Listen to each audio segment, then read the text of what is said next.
Chapter 869, Change. An unprecedentedly large mist ball formed on the mist giant's hand. This mist ball that was equal in size to the mist giant had a great visual effect. The mist giant lifted the mountainous mist ball and threw it at the enemy. A cold smile appeared on the other's icy face. He had fought against this move many times. The mist balls didn't have any other abilities than just power. In terms of power, he didn't believe that anyone could compare to him. The mist ball that flew towards him looked astonishing, but in his eyes, the other was just panicking. The more condensed the mist ball, the greater the threat. Such a large mist ball was unlikely to be dense and was a bluff. He charged towards the incoming giant mist ball. One punch. He only needed one punch to completely smash this giant mist ball. This was the other's last bit of confidence. If he could smash this, the other would completely collapse. Closer. Even closer. Now was the time. He took a deep breath. His Shen power gathered rapidly at his right fist and he threw out a ferocious punch. Pew! Unlike the previous mist balls which shattered immediately on impact, this mist ball suddenly produced a strange suction force. His powerful punch seemed to hit empty air. It was so uncomfortable he almost spit out blood. It was strange. When these words jumped into his mind, the mist ball in front of him suddenly started to look familiar. An enormous mouth formed without any warning and swallowed him whole. The mist ball grew out 4 limbs, and a head. It was the mist giant. The other would never have thought that the mist ball that was thrown over was the disguised mist giant. He entered a place of darkness. A trap. The embarrassment on the mist giant's face grew. It was really embarrassing. His thick legs were half bent, his body leaning forward, his brows furrowed into one line. He seemed to be pushing, his body quickly became smaller, and soon, his body reached half of his previous side and could not shrink anymore. The pain on the mist giant's expression reached a peak. At this time, his behind suddenly perked up. Pop pop pop. 3 clear crisp sounds. A little condensed ball of mist shot out of the mist giant's behind like a cannonball. Where it passed, it created 3 mist rings. The enemy was left sprawled out, unconscious. Oh! The black gold seal soldier who was watching from afar covered his face with his hand. He could not bear to look as though he was feeling this move. Mo gaped. He suddenly turned around and said, "Who taught him this?" The black gold seal soldier immediately became smug. He patted his chest and said proudly, "Who else? Other than the great black gold, who could have thought of such a clever killing move? I said to that idiot a long time ago, no one can match this move." The black gold seal soldier laughed proudly. Mo looked at the guy and then pointed at the unconscious person on the ground. "The spoils on that guy belong to you." The laughter choked off. The black gold seal soldier's expression froze on his face. 10th grade and Sunshine pretended to not see it. They turned around to pick up the spoils from the female Mo. What occurred at the Sea of 10,000 boiling pools caused Swomo's trip into the sea to come to an abrupt stop. Mo handed the unconscious person to the Tomb guards for them to interrogate him about his origins. Mo continued to repair his body. Without the constant damage done by the burning sun flows, the repairing effect of the nether ghost heavy wood increased. Without realizing it, Swomo's body had been repaired to the 18th level. The guard, Little Hua, came to visit. This was the first time that Little Hua had come since the attack in the Sea of 10,000 boiling pools. "Grandmaster." Little Hua's expression was ashamed. "Last time, this lowly one did not manage to protect you, it really was." Mo smiled. "If I didn't have some treasures up my sleeve, I would have been the same in an ambush like this. Have you discovered the origins of these people?" The captive had been given to the Tomb Ghost Lord and Mo did not pay any more attention to this matter. The nether realm was just a temporary residence for him. Once he repaired his body, he would leave. He had no interest in the factions and battles here. When the matter was mentioned, Little Hua's expression immediately darkened. It is Jia Man's people. Jia Man? Yes, one of the 4 nether lords. Little Hua realized and said embarrassedly, I almost forgot. The Ghost Lord invites Grandmaster for a visit. Suemo nodded. Then let's go. Riding the bone carriage, they quickly reached the Tomb Ghost Lord's residence. When Suemo saw the Tomb Ghost Lord, he was shocked. Ghost Lord is wounded. The Tomb Ghost Lord was expressionless, but his tone was slightly surprised. Grandmaster has keen eyes. I fought a few rounds with Jia Man. He did not leave well either. It is my shame for the inconsiderate care we took of you during the ambush in the Sea of 10,000 Boiling Pools. As he spoke, he opened a jade box. There was a head with angry eyes. This is one of Jia Man's right hand. He is called Yuan Hong. He planned the ambush and abduction. I have taken his head to apologize to Grandmaster, the Tomb Ghost Lord said gravely. When he heard that Suemo had been ambushed, he had been extremely angry. He led the Tomb's 5 Ghost Lords to sneak into Jia Man's lands to take Yuan Hong's head.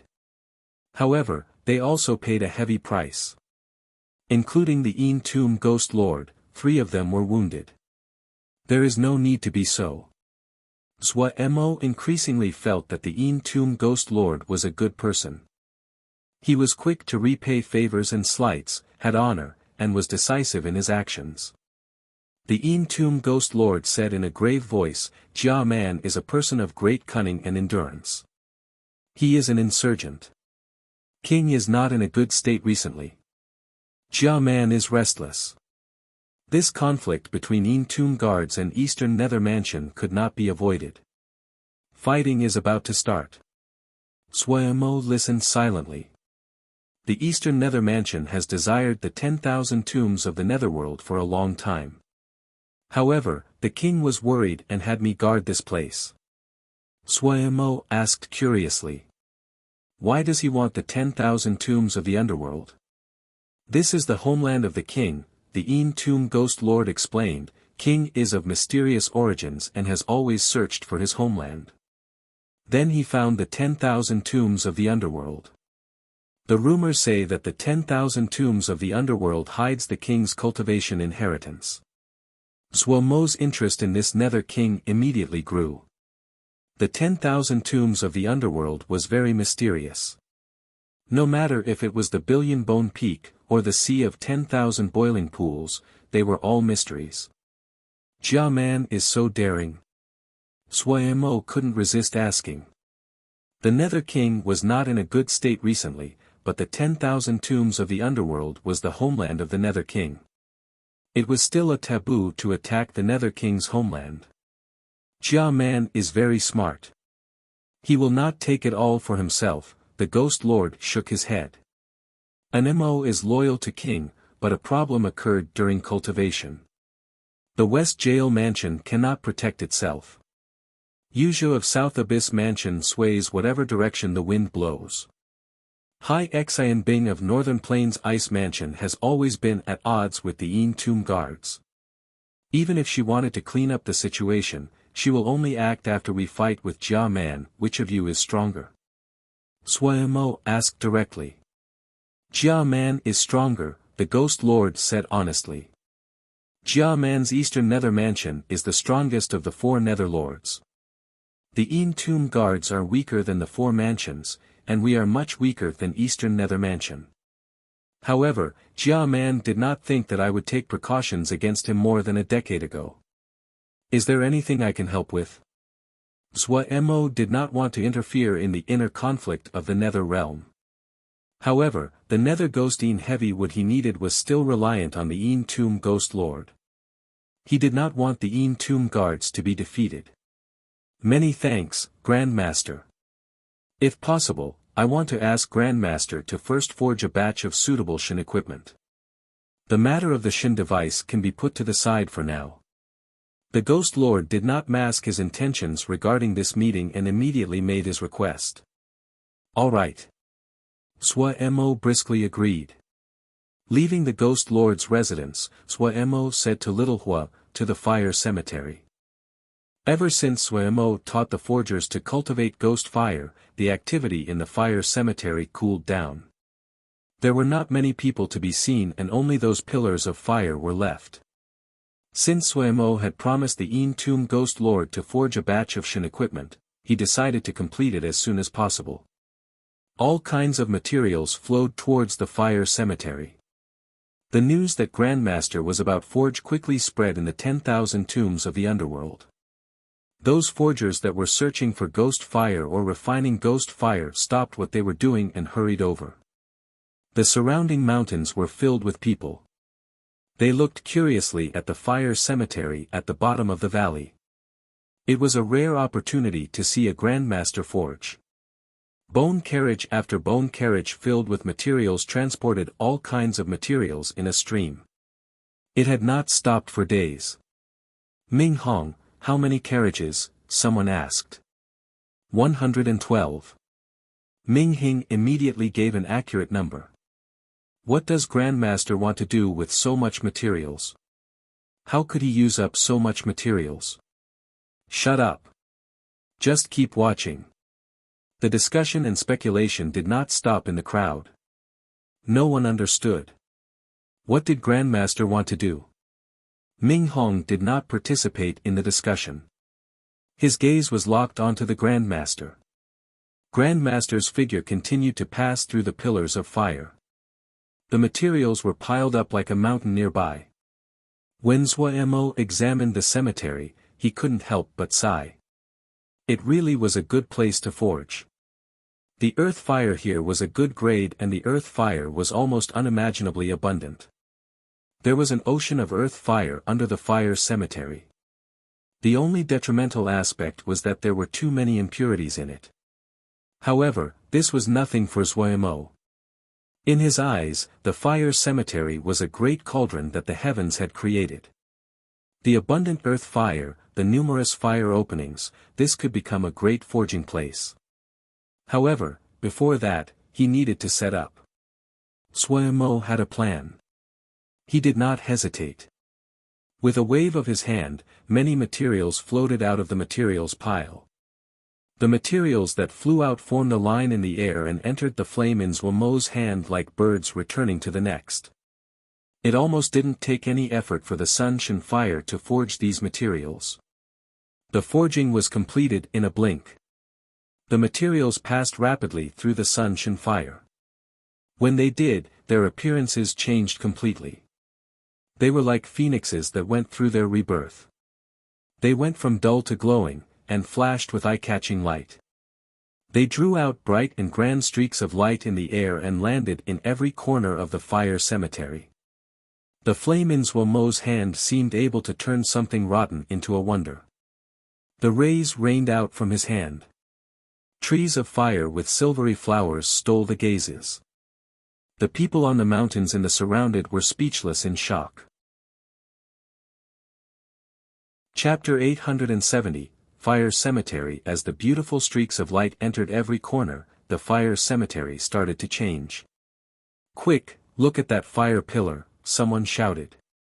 Everyone reacted and they moved their gaze to the fire pillars of the fire cemetery.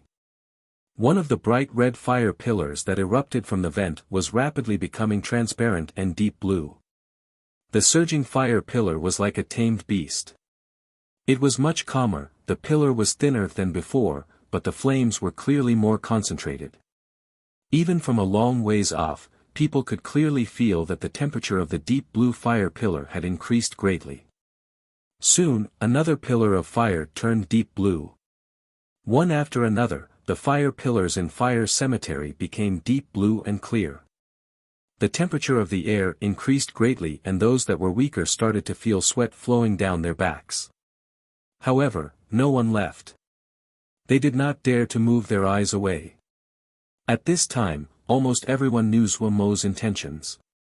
Grandmaster was purifying the fire pillars of Fire Cemetery.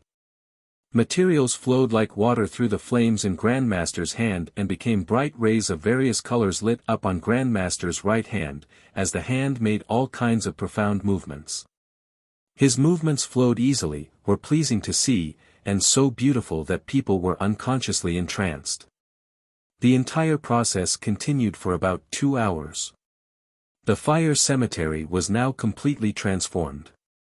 Pillars of blue flame burned silently. The hissing of the flames, the snap and pop, the roar of the lava, all of those sounds disappeared completely. The ground of the Fire Cemetery was covered in a spiderweb of beautiful glowing lines. The pillars of fire were erupting from the holes in the web. Xuemo looked with satisfaction at the modified Fire Cemetery. Fire Cemetery was the best fire forging venue he had ever seen. This place was filled with abundant and high-level earth fire. It was a pity that this was the Nether Realm. If this was Emo Cloud Sea, Gold Crow Camp would have started to use it a long time ago. It was really a waste to have this be used by these unskilled people to forge. A large fire forging venue like the Fire Cemetery was actually best suited for large-scale forging. It only needed one expert to be in charge and numerous capable assistants. The efficiency would be high. Xuemo suddenly shook his head and laughed. Why was he worrying for other people? He turned back to look at the Fire Cemetery. He had reforged all of Fire Cemetery. The Fire Cemetery was good, but there were shortcomings. The earth fire here was of high grade but had too many impurities. If he wanted to use it, he first had to purify the earth fire.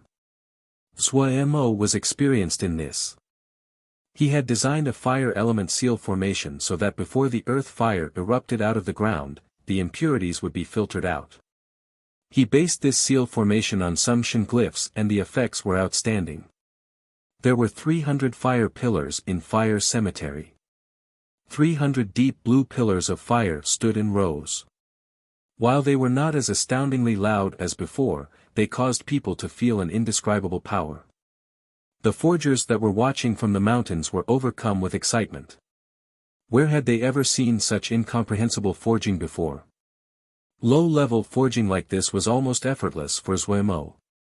While he had forged for 2 hours, he was not tired at all. He did not pause.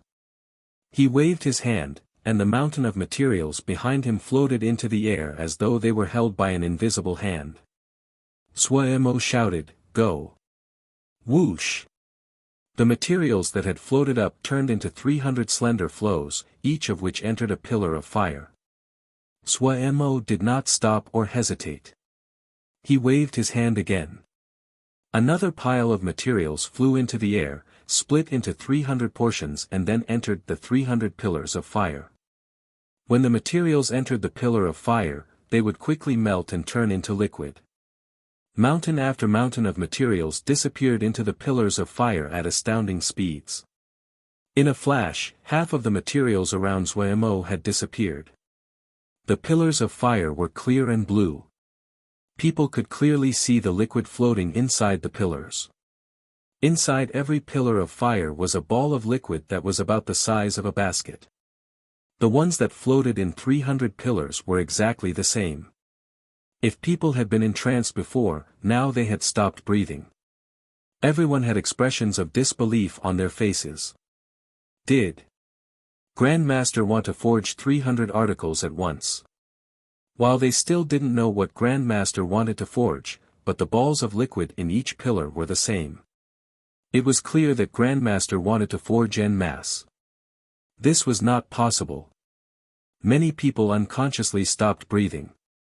They had never heard of someone that could forge 300 of the exact same thing in one go. Not even the most powerful forging masters could do it. They looked at the white-haired figure beside the Fire Cemetery. What was Grandmaster's true identity?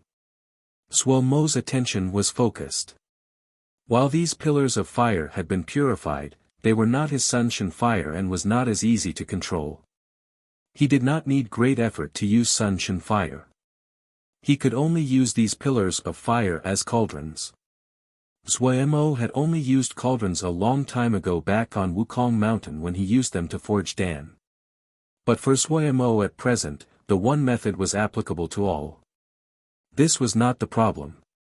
However, he currently had no Shen power in his body and was forced to use other methods. He sat down, coiled his legs and closed his eyes to rest. Not long after, a figure flew from afar and landed next to Zuemo. It was Guard Hua. Little Hua said respectfully, "Grandmaster, I have completed it." He held a jade bottle in his hand. Zuemo opened his eyes and took the jade bottle. He said with a smile, "Thank you, Guard Hua. This is my duty. Grandmaster is too polite." Little Guard Hua said respectfully. Zuemo did not waste words. He held the jade bottle and walked to the side of Fire Cemetery. With a shout, a wave of grey energy flew out of the jade bottle. Death energy. It really is death energy. There were people with keen eyes on the mountains. They immediately recognized this. People in the sea of 10,000 boiling pools were familiar with the grey death energy. Of course they recognized it. However, they were slightly puzzled. Did Grandmaster want to use death energy?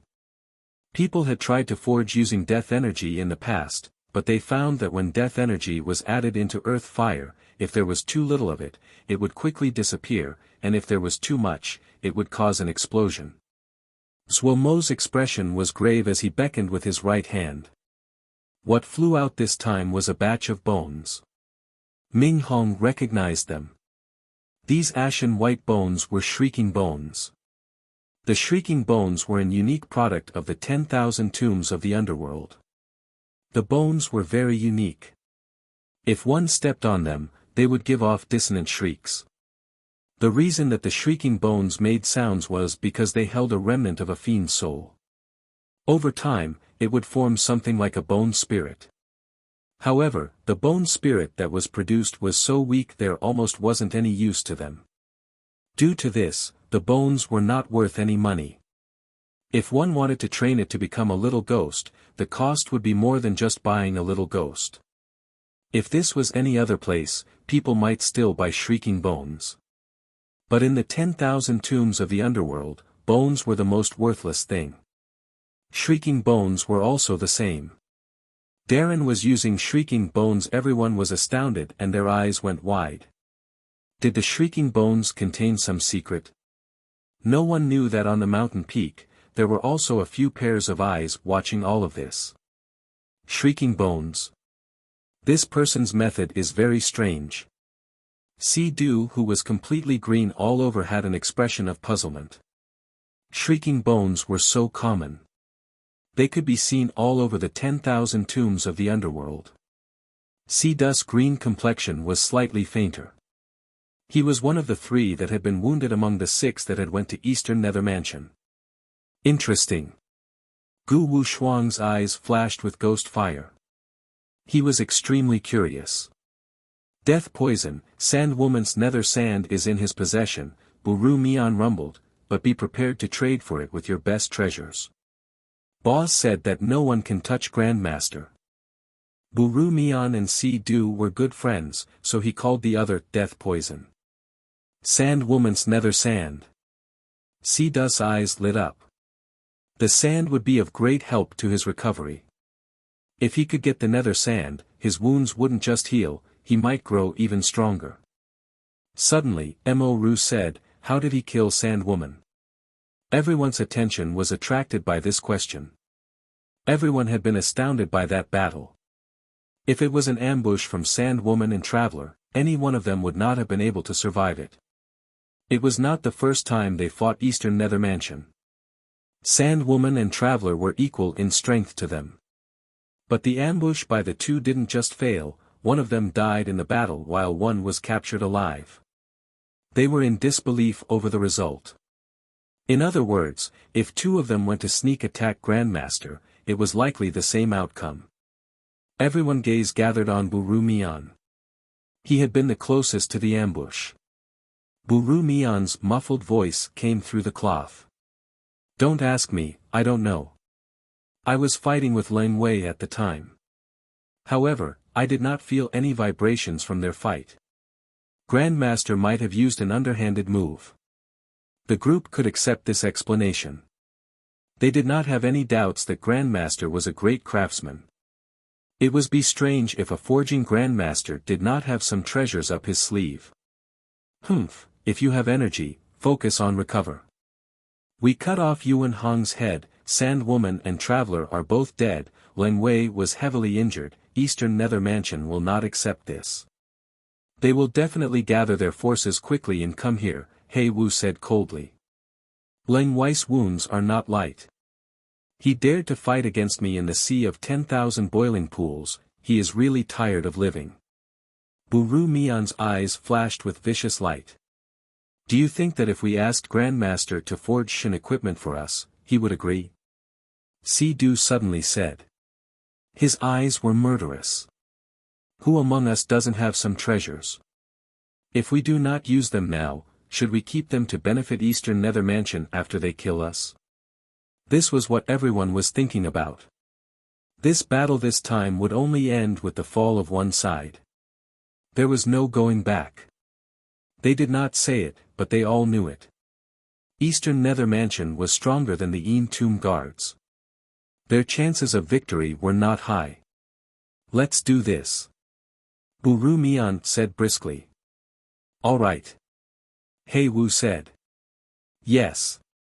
Gu Wu Shuang agreed. Mo Ru suddenly said, look. Chapter 871, 300 pieces of Shin equipment. When the shrieking bones were enveloped by the death energies, terrifying shrieks sounded. There seemed to be countless ghouls moving inside.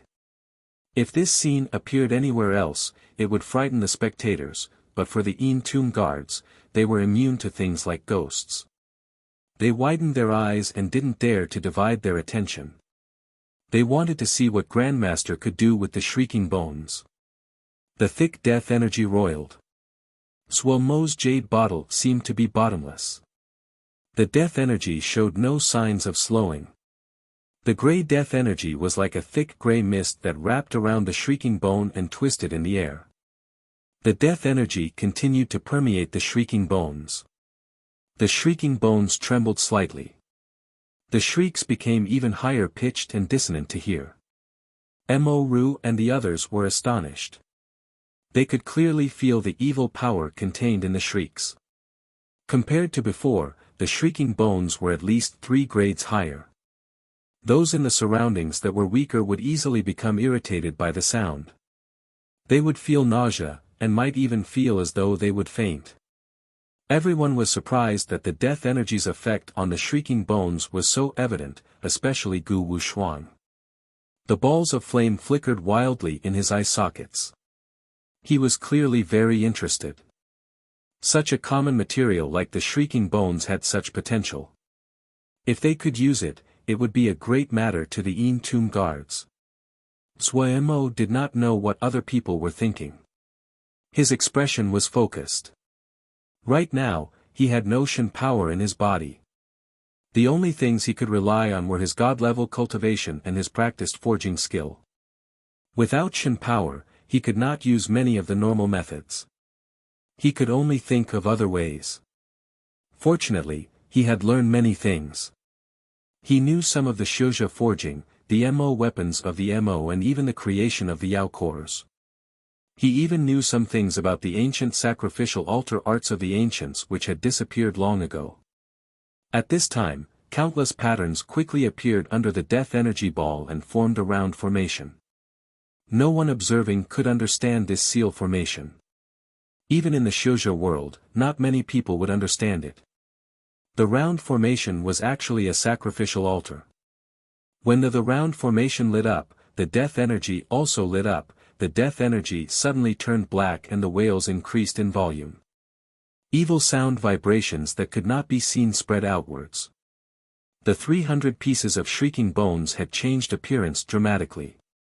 There were eerie gray marking on the surface of the bones. The markings on each shrieking bone were different. The evil sound vibrations had been released by these gray marks. 300 evil sound vibrations compounded together, the resulting power was terrifying. Careful! Evil sound ghost thought, someone shouted in alarm. The expressions on every person's face changed as they retreated. The entire fire cemetery was influenced by the evil sound ghost thought. Those that were slower to react felt as though someone had hit their heads with a hammer. Their minds were stunned, and were completely blank. Their expressions were dazed as they stood motionlessly where they were. Zhuemo had not expected the sound vibrations would be so strong. The area that they covered surpassed his expectations. But then he became more energized. He had just thought of this method to forge. He hadn't expected the effects to be better than he had imagined. The evil sound ghost thoughts would cause people's thoughts to be disrupted, and they would sink into a daze. However, they did not have any offensive power. The MO that were affected by the evil sound ghost thoughts would not be in direct danger, but in battle, this would be a great supporting move. Such a pure evil sound ghost thought. Mo Russ' voice came from behind the veil as she couldn't resist but give praise. The shrieks before had contained evil power, but the power was tens of times greater now that it became evil soul ghost thoughts. When the other people heard this, they became alert and their anticipation grew. Mo Ru was the one most skilled in evil sounds among them. Any evil sound ghost thought that she praised was really something. The purer the evil sound ghost thought, the better its effect. Zhuemo was god-level and immune to the evil sound ghost thought. His mind was unmoved by the waves of evil sound ghost thought. The evil sound ghost thought was useful, but it was not much in Zhuemo's eyes. He paid attention to the 300 shrieking bones wrapped in death energy. The death energy became blacker and was absorbed by the shrieking bones.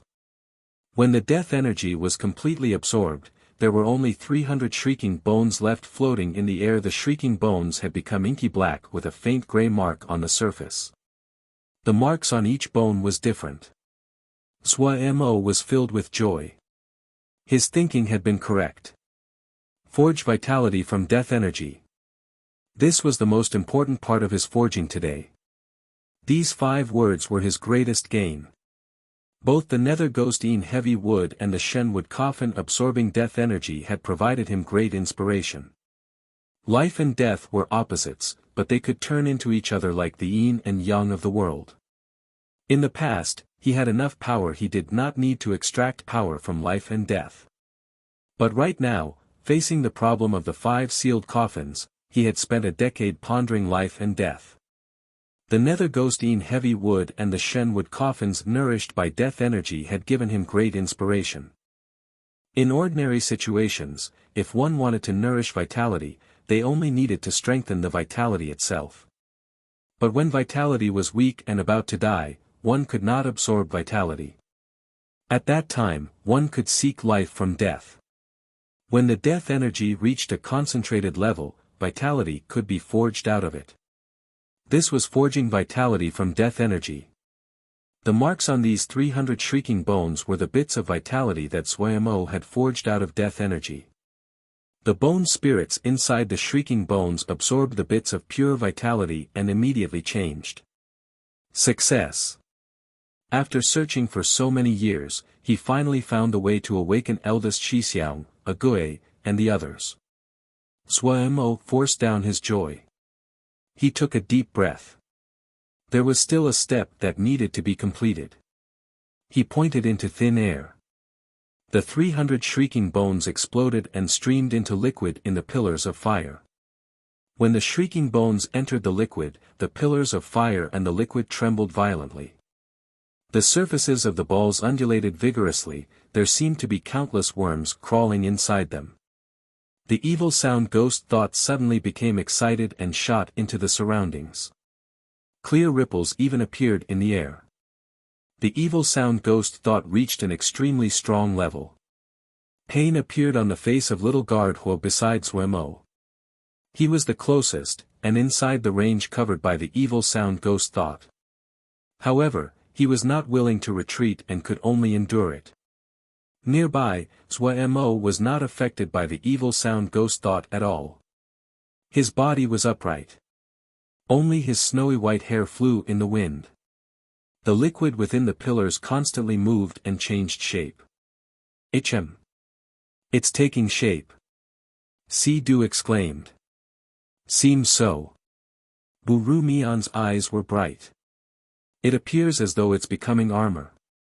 The changing liquid inside the pillars of fire seemed to be pinched into shape by an invisible hand. The beginnings of armor could be seen from their shape. While it was really rough, they were in the shape of Shin equipment. This invisible hand was skillful, and like an expert worksman it carved out the outline, the edges, hollowed places and carved patterns. The beginnings of the Shin equipment inside the pillars of fire grew at a visible rate. From top to bottom, they completely transformed. The tide of evil sound ghost thoughts gradually calmed. Those that were weaker finally felt that the world in front of them recover its original appearance. 300 articles of Shin equipment floated in the blue pillars of fire. The people who had just refocused were stunned when they saw this scene. And the Tomb 5 ghosts who had seen how these 300 pieces of Shin equipment had formed from beginning to end were even more shocked. They didn't know what words to use to describe what they had seen, and to describe the unparalleled shock that they felt right now. 300 articles of Shin equipment had grown on their own in front of them. Starting from when the shrieking bones entered the pillars of fire, Mo did not move. He was like a cold observer that planted the seeds and waited for them to grow. The 300 articles of Shin equipment were all different. Some were simple and crude, others refined and grand, some were covered in spikes, some were hollow and carved, some were as soft as leather, others as hard as steel. Incomprehensible, uncanny technique. The Tomb 5 ghosts that were used to seeing amazing things sank into silence as they looked dazedly at the 300 Shin equipment. Finally succeeded. Mo showed a small smile. Forging at such a large scale had never occurred before. However, he was not excited that he had created a completely new method of forging, but that his hypothesis had been proven. If he continued, it would not be long before he would wake up eldest Shixiang, Agui, and the others. Little Gardhua, Mo turned and said to Little Gardhua. Little Gardhua was looking dazedly at the pillar of fire with a gaping mouth. He did not seem to hear Mo's voice. Mo had to increase his volume. Little Gardhua shook and woke up. He stammered, this, 222. He stammered for a while but could not find the words to describe it. His face was flushed bright red. Mo saw this and said with a smile, the Shin equipment are about done, but there is still one last step. Hearing that there was still one step left, Little Gardhua immediately calmed down. Grandmaster, please speak. They need to be placed into the sea of 10,000 boiling pools to be nourished for 5 days, Mo said. I will leave this matter to Little Gardhua, is it acceptable? Little Gardhua hurriedly said, yes. Is there anything to pay attention to? Mo said, the greater the death energy the better. There is nothing else to pay attention to. In the 5 days, the guards need to be careful that the evil sound ghost thought does not permeate and harm them. Yes. Little Gardhua hurriedly said. Mo nodded and said, I will not worry if Little Gardhua is in charge. Right, these 300 pieces of Shin equipment are all ghosts with wills. They need to choose their owners. If the owners are not acceptable to them, their power would greatly decrease. Little Gardhua's eyes were bright when he listened to this. Something that was able to choose a master. This was a trait that only high-grade treasures would have. Grandmaster, do not worry. I will not waste Grandmaster's efforts. Little Gardhua said. At this time, Gu Wu Shuang and the others flew off the peak and landed next to Mo. Chapter 872, The King's Horn. Grandmaster is unparalleled in skill, and amazes us all. Gu Wu Shuang flattered. Mo smiled. Just some simple moves, nothing to speak of. He was not being modest. From beginning to end, Mo only used some ordinary techniques. Other than the difficulty in controlling so many pillars of fire at once, there were many forgers that could do this. Grandmaster is too humble. Mo Ru spoke up. Forging 300 pieces of Shin equipment at once is unheard of. Even if we have seen it with our own eyes, we still find it inconceivable when we think of it. Mo realized now that these people were here for a reason. It was not fitting of their status to stand here and flatter him without leaving. He said directly, "Do you have a matter to discuss?" The group exchanged a look. Si-Du went forward.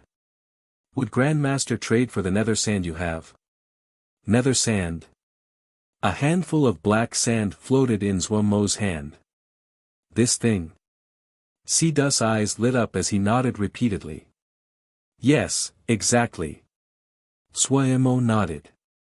"This can be traded. However, what does Mr. Si-Du plan on trading for this?" Originally, Mo had planned to get the black gold seal soldier to eat this, but the black gold seal soldier was disgusted by it on that day. In a rare occurrence, his appetite was gone. The person that the ghost mist child had farted unconscious was the spoils. When Black Gold thought of this, he didn't have any appetite at all. He felt great regret. Why had he thought of this move for the ghost mist child? He had sinned. Since Black Gold didn't eat it, Mo had played with the nether sand for a while and then put it away. This thing was not of any use to him. Hearing that Si-Du wanted to trade for this, he took it out. Si-Du scratched his head and took out a pile of things. "My assets are here. If Grandmaster has something you like, please take it." Mo was not courteous. He swept a look and picked out a 5-colored stone. This marked poison stone. Si-Du agreed. He liked to collect poisonous things. This marked poison stone was one of his collection. However, it was extremely difficult to extract poison from the marked poison stone. Even with his power, he could only leave it as a paperweight.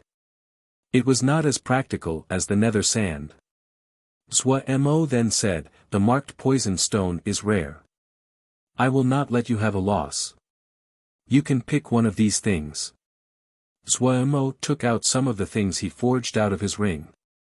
Si-Du was overjoyed. He picked out a round disc of good quality called the Mist Disc. Mo had copied the Mist Eye tablet when he forged the Mist Disc.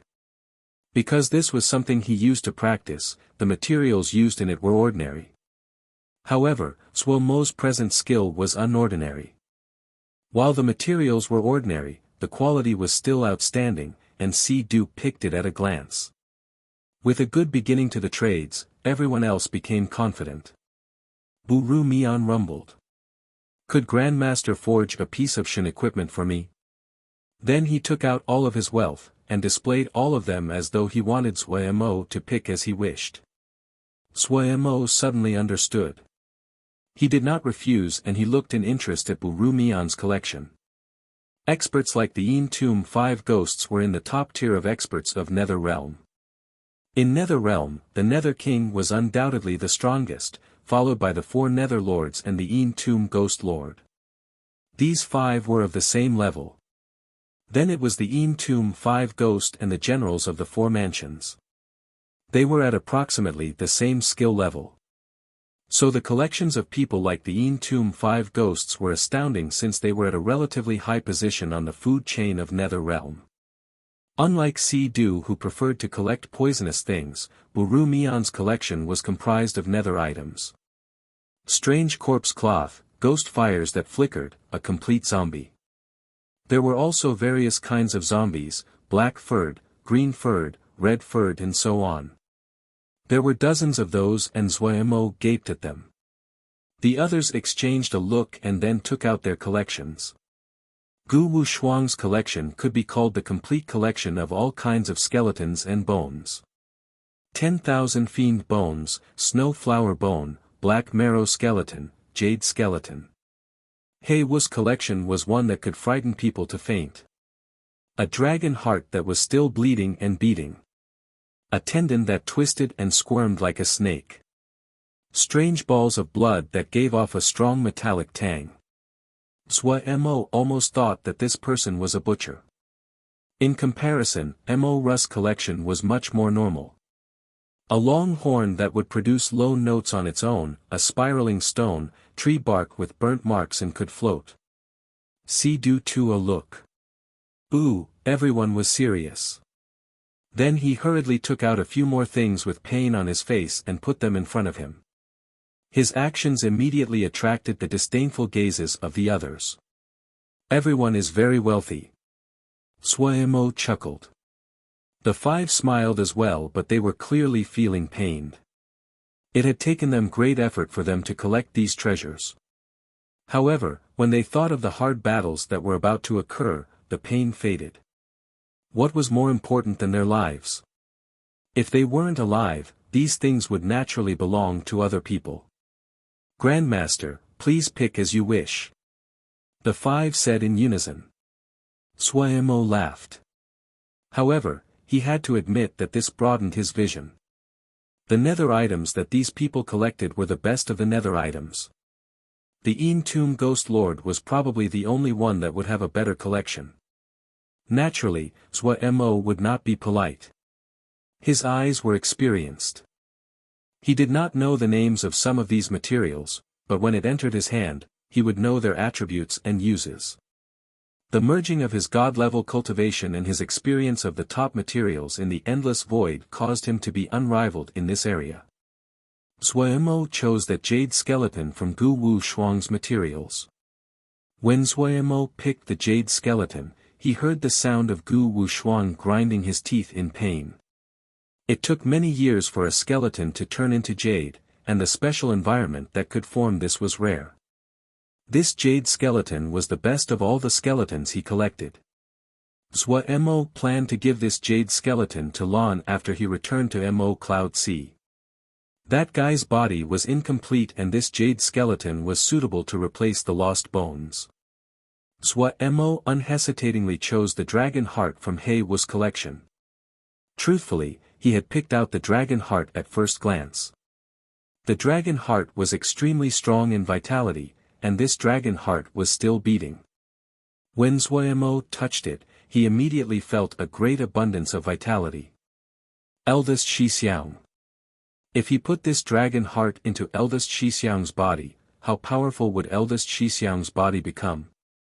The dragon heart's ability to produce blood was unrivaled in the world and it could definitely pair with the god-killing blood sword.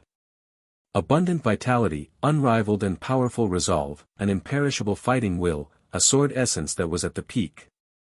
A powerful warrior that would astound the world.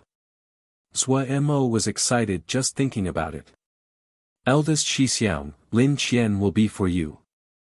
Mo turned to Buru Mian's collection. His gaze landed on a seemingly ordinary wisp of ghost fire. This ghost fire looked as though there was nothing special about it, but he said without hesitation, I want this ghost fire. Here. Buru Mian did not hesitate to hand it over. Then he asked curiously, could Grandmaster explain for me what this is? I accidentally obtained this ghost fire and felt that there was something strange. But upon closer examination, I cannot find anything special. Grandmaster must have identified what was special to have picked it. Could you speak of it? The others also showed curious expressions. They had all looked at Buru Mian's ghost fire. They felt the same as Buru Mian. This ghost fire wasn't quite right. But they could not pinpoint what wasn't right. The ghost fire held in his hand, Mo explained. There is a soul hiding in this ghost fire. However, it is extremely skilled in hiding, and so you were not able to find it. As he spoke, the blurry figure of a female appeared in the ghost fire. This female bowed elegantly to Mo. Mo had pointed her out and there was no use in hiding, so she could only submit to Mo. The five realized and sked as they marveled. Mo picked the horn that was making sound on its own from Mo Russ' collection. Mo Ru handed over the long horn and then asked, this one has obtained this item for a long time and does not know its origins. Could Grandmaster tell me? Suemo took the long horn and nodded. This item has a great history. Everyone perked up their ears. Even Grandmaster said that this item had a great history. It immediately stirred their curiosity. The era of the totems ended and it gradually shifted into the era of the Yao, Mo, and Xiu. The first king in history for the Mo appeared. Everyone should know this. Is Grandmaster talking about the Mo king of the 100 wasteland oxen? Gu Wushuang asked. Yes. Suemo nodded. King is a term unique to the Mo. The Yao and the Xiuzhi do not have kings. As the era of Shan power declined, the tribes gradually divided into 3 groups. One of the 3 was the ancestors of the Mo. The term king came from them. However, the king of that era, strictly speaking, is not the same as the present. Everyone listened carefully. They had a feeling that what Grandmaster was going to say to them was most likely an astounding matter. This Mo king's cultivation had reached a peak, and he was just a thread away from god level. This was astounding for the time. Suemo's voice was low. He unconsciously thought of Pu Yao and Wei. It had been those 2 who had narrated these forgotten and ancient histories to him. Reminiscing on memories was like a black cloud. Some people were covered by darkness, some could see sunlight through the cracks. Suemo raised his head, his expression having recovered. In truth, he did become god-level later on, even if it was only for a short while. For those that have the blood of Mo, when they enter god level, the power in their bloodline is completely released. They could cause instinctive fear in other Mo. This first Mo king used his horn to forge a horn to lead the Mo. That is the king's horn. The 5 listened with wide eyes and open mouths. Of course they had heard of the king's horn. This legendary treasure that had briefly appeared gloriously in history. It was the symbol of might and power. The rumor was that one who obtained the king's horn would unite the Mo. However, just like the other treasures of legend, it had disappeared. Is this the king's horn? Mo Ru almost shouted. No. Suemo shook his head. For some unknown reason, the 5 sighed in relief. The pressure on them decreased. If it really was the king's horn, it would be too shocking. Good. So scary. I had thought that this was the king's horn. Motherfucker, if a treasure is too good, one cannot endure the consequences. Si-Du still felt lingering fear. Everyone else nodded. Suemo glanced at them and said with a calm expression, "This is the other horn of the first Mo king." Chapter 873, Forming Beads in the Death Eye. The Een Tomb. 5 ghosts were dumbstruck. While it was not the king's horn, it was still stunning. The first king of the Mo. Just this name was enough to cause them to wet themselves. Is it really true? Si-Du stammered out. The other 4 locked closely at Suemo as though there was a flower growing off his face. Of course it's true. Suemo smiled. He looked at Mo Ru and held the horn in front of her. If you regret it, I will pick something else. Mo Ru furiously waved her hand. This thing is a hot potato, only Grandmaster can possess it. The other 4 nodded. Mo Ru's words were not flattery. The Een Tomb guards were about to start fighting with Eastern Nether Mansion. No matter which side won, none of them would dare to offend Grandmaster. In Nether Realm where forgers were rare and valuable, one's head would definitely be wrong if they went to offend a Grandmaster that could forge Shan devices. In their view, the 4 Nether Lords would not do something so stupid. If Grandmaster wanted the horn, the 4 Nether Lords would not hesitate even if it was the true king's horn, and not just the long horn of the first king. And this long horn had an astounding history, but it seemed as though only Grandmaster would have the ability to forge it into a true king's horn. In these days, people believed in the power of battalions and experts. The Een Tomb 5 ghost would not believe that one horn would be enough to conquer the world. The Nether King didn't have the horn and he still united the Nether realm. In other words, it still depended on who had the stronger fist. But Mo and the others did not want to be involved with something as troublesome as this. While they listened with great attention, they had no intentions of taking it for themselves. If this was in the past, they might get a reward if they gave it as tribute to Nether King. But the king had not been seen for a long time. It was unknown whether he was dead or alive. Having it in their possessing would bring a calamity. Mo put away the long horn. He had great interest in it. The king's horn of legend seemed wondrous. This long horn most likely was extraordinary. He was god level and he lacked treasures he could use. While the talismans and Shin devices he forged before were not bad, they were still lacking for him at present. The Shin power of a god-level expert was not something that normal talismans could withstand. Lin Qian had the immemorial Shin sword, eldest Shixiang had the god-killing blood sword but he did not have an appropriate Shin device. While Mo had pit eldest Shixiang against Lin Qian in his mind, he did not have any assurances of when eldest Shixiang would wake up. If Lin Qian came out of seclusion and eldest Shixiang had not woken up, he was the only one that was a match. Mo noted down this matter and his gaze swept across Si Du's collection. Si Du had pulled out a few more things after trading for the black sand. Things that this person kept to the end were good things. Mo's gaze swept across a stone figure, and his head jumped. This stone was about the size of his fist, and there were countless black and white rings moved around the surface of the stone. These rings were of various sizes that gathered and spread apart. Yin Yang Ring Stone. Mo unhesitatingly chose it. Si Du felt slight pain but he sighed in relief. The Yin Yang Ring Stone was unique, but for Si Du that was primarily focused on poisons, it was not as useful as the other items. Everyone took what they needed. How long will Grandmaster take to forge Shin equipment? Si Du couldn't resist asking. Mo thought. You five are all different, and the time will be different, but it will be no later than a month. Hearing Mo give the deadline of a month, the five were satisfied. Eastern Nether Mansion would need time to gather the troops to attack the 10,000 tombs of the underworld. The Yin tomb guards were on the defensive and these five did not need to worry about the initial clashes. Then we will bid you farewell. Si Du bid farewell to Mo.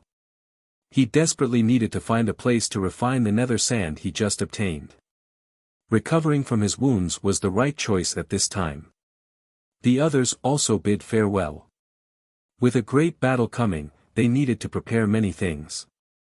They each lead a battalion and they were busy. Mo did not keep them. He also had many matters to attend to. He decided to forge pseudo-Shin devices for the five that were like the angel device raiment. With his present cultivation, forging pseudo-Shin devices were not difficult for him. His success rate at the weapon layering craftsmanship was astounding high. This was an advantage of his cultivation. The 300 items of Shin equipment could not satisfy the Ghost Lord's need. The problem now was that the material supply could not keep up with Mo's forging speed. Almost all the warehouses were furiously transporting materials to the fire cemetery. Mo planned to go to the Sea of 10,000 boiling pools. This time, he went alone without notifying anyone else. The Sea of 10,000 boiling pools were astounding. Mo sneaked in and followed the direction from last time and walked towards the Death Eye. He noticed the 300 articles of Shin equipment had been placed into the Sea of 10,000 boiling pools to be nourished. Each piece of Shin equipment was absorbing death energy. Little whirlpools appeared over the Sea of 10,000 boiling pools. Each Shin equipment was being heavily guarded. Mo carefully avoided the crowds and moved silently in the gray death energy. He soon was able to feel clearly that the death energy ahead was much thicker. He became alert. He was about to reach the Death Eye soon. After moving forward for about 15 minutes, Mo felt the surrounding death energy was 8 times as dense as before. The death energy here was astounding thick. Suo Mo's heart trembled. If he was not god level, a normal expert would see all kinds of illusions in such thick death energy. The death energy would corrode their bodies. No wonder no one dared to come to the death eye. Even Suo Mo felt that the death energy was bone-chillingly cold. Suo Mo's speed slowed. After moving about 10 li further, the surrounding death energy was so thick it was tangible. With every step, he felt his vision seem to shake. Countless evil ghosts and thoughts came at him, and illusions sprouted out. Suo Mo's expression became stern. He felt a great pressure. Whoosh! The sun-shin fire erupted out of his body. The evil ghosts immediately wailed when they touched the sun-shin fire. However, the sticky death energy seemed to be enraged by the sun-shin fire.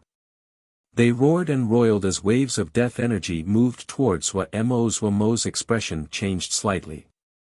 What kind of place was the death eye that it would have such a great concentration of death energy? He had never heard of a place with such a great concentration of death energy. Feeling the great power coming through the roiling death energy, Suo Mo shook his head. This place was not one he could come to at present. Unless his body completely recovered, and his shin power was replenished, he would not be able to advance. It seemed that he could only come back after recovering. However, Suo Mo did not plan on leaving empty-handed. The thick sticky death energy here was a very good material by themselves. Suo Mo's hands grabbed at the air. Moments later, more than 50 beads formed from death energy appeared in his hands. The beads were gray. If one looked at the surface, they would be unconsciously sucked in. These death energy beads were of rare quality.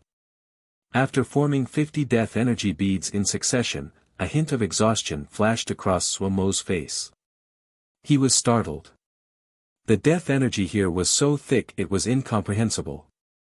Forming the 50 death energy beads took more effort than forging 300 articles of shin equipment. It really was a strange place. Suo Mo noted it down and put the death energy beads back in his ring. Then he went back along the way he came. This time, he still gained something. The 50 high-quality death energy beads were a considerable profit. Coming out the sea of 10,000 boiling pools, Suo Mo returned to his residence. He sat for a whole day before recovering. Opening his eyes, he played with the death energy beads in his hands. He remembered the thought he had before and stood up to walk towards the back of the yard. Arriving in front of the 5 shenwood coffins.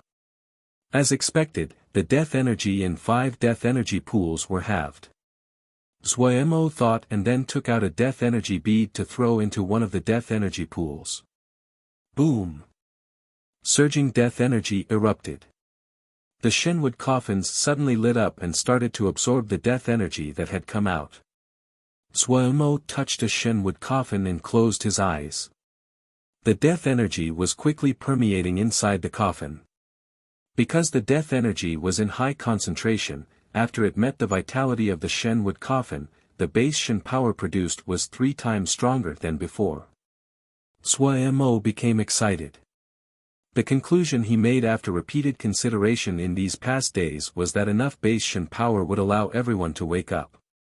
The base shin power was unique. It could permeate all things and nourish people from the root. Everything was developing in a good direction. The future was filled with hope. Suo Mo pulled out what he had gained today. The marked poison stone could only be given to the flower Yao after he returned to Mo Cloud Sea. The dragon heart was for eldest Shixiang. The jade skeleton for Lan. The ghost fire flickered in his hand. He was silent. When he obtained the ghost fire, he just had the beginnings of a thought, but the idea was still unclear. At this time, the female within the ghost fire suddenly appeared. She bowed when she saw Suo Mo, Grandmaster. Suo Mo stilled and then his thoughts were pulled back. What is it? Could Grandmaster bestow a death energy bead to this servant? The female shadow said honestly. If Grandmaster could bestow a death energy bead, this servant will be able to stabilize my body, and grow stronger. This servant is willing to be controlled by Grandmaster. Oh! A look flashed through Zhuomo's eyes. After a moment of silence, he threw over a death energy bead. Here.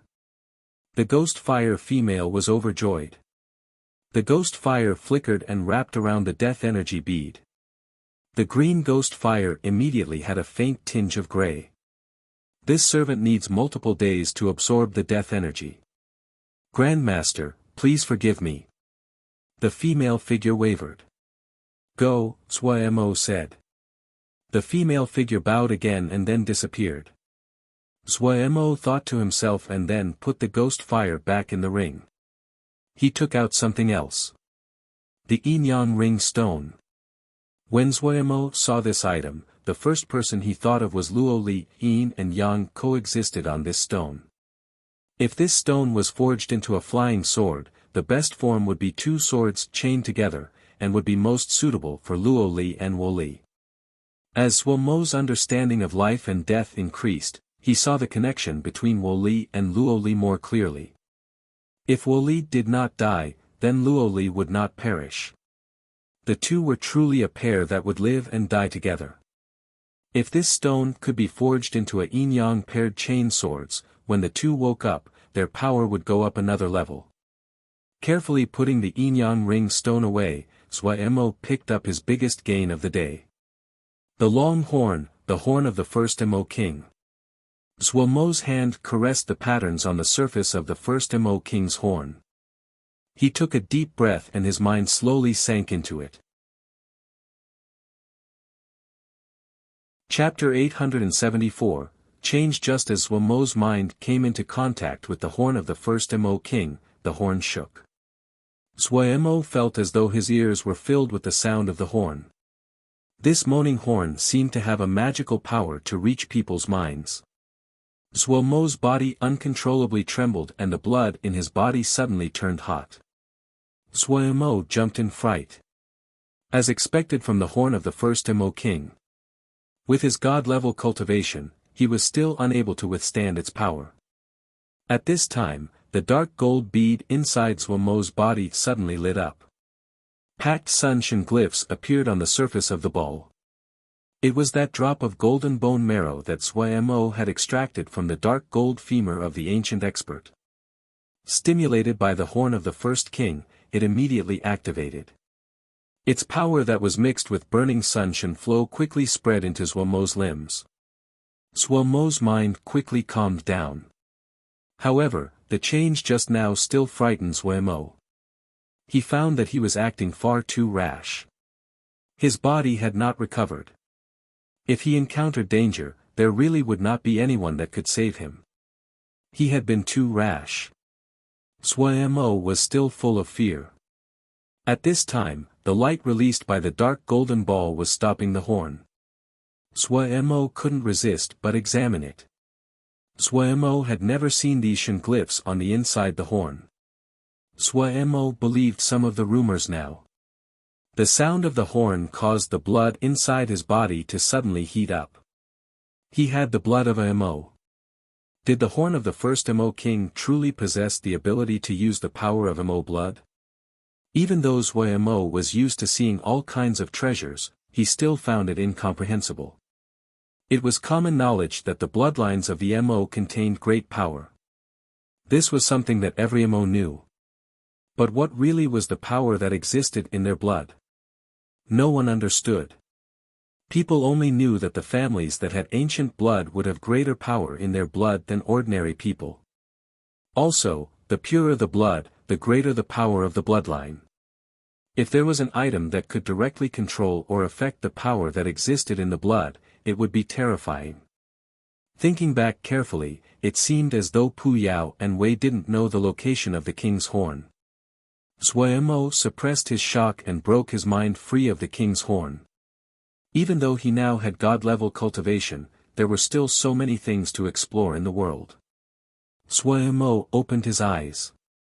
He lowered his head to examine the horn of the first Mo king, and he stilled. The horn which had been blackened and dim before was completely changed. There were fine dark red patterns covering the long horn. It was an ancient and mysterious totem character that was as red as blood. Suemo recognized this character. King. Suemo seemed to be struck by lightning as he looked dazedly at the completely transformed long horn in his hand. What was this? Suemo thought dazedly for a long time but still did not understand. The warm feeling that came from the long horn in his hand and the ancient and desolate presence caused it to appear mysterious and magnificent. Was this the true king's horn? When this thought appeared in Suemo's mind, he could not expel it. This grand and exquisite long horn, and that bloody red king mark inscribed matched the descriptions of the king's horn in the legends. There were faint vibrations that came from the dark red horn that seemed to be the sky that looked down on the world. King's horn. This was the real king's horn. Suemo was overjoyed. For little Mo Gu, as long as it was a treasure, he liked it. The more valuable and rare a treasure was, the more he liked it. He could not move his hand away from caressing the king's horn. This time, he had really profited. The king's horn. The legendary ultimate treasure that was said to dominate all Mo. What was the saying? Oh, the symbol of power and might, it was great. Suemo was overcome with joy. The king's horn of the legends was able to lead the Mo and conquer the world. Suemo thought that it would not be as powerful as the legend said, but it probably was a treasure that could lead an army. After some thought, Suemo suppressed his restless heart. He decided to wait for his Shin power to recover before he tried. Alright, he would recover very soon, Suemo comforted himself. His days became peaceful again. On one hand, he used the nether ghostine heavy wood to repair his body. On the other, he forged Shin equipment and the pseudo-Shin devices for the 5 ghosts. Actually, with the wealth of the 5 ghosts, Shin devices could be forged. However, it was too much for Suemo to forge Shin devices, given his injuries and the short time frame. Pseudo-Shin devices were much easier. Suemo did not feel as though he had anything to do with the fighting between Eastern Nether Mansion and the Yin Tomb Guards.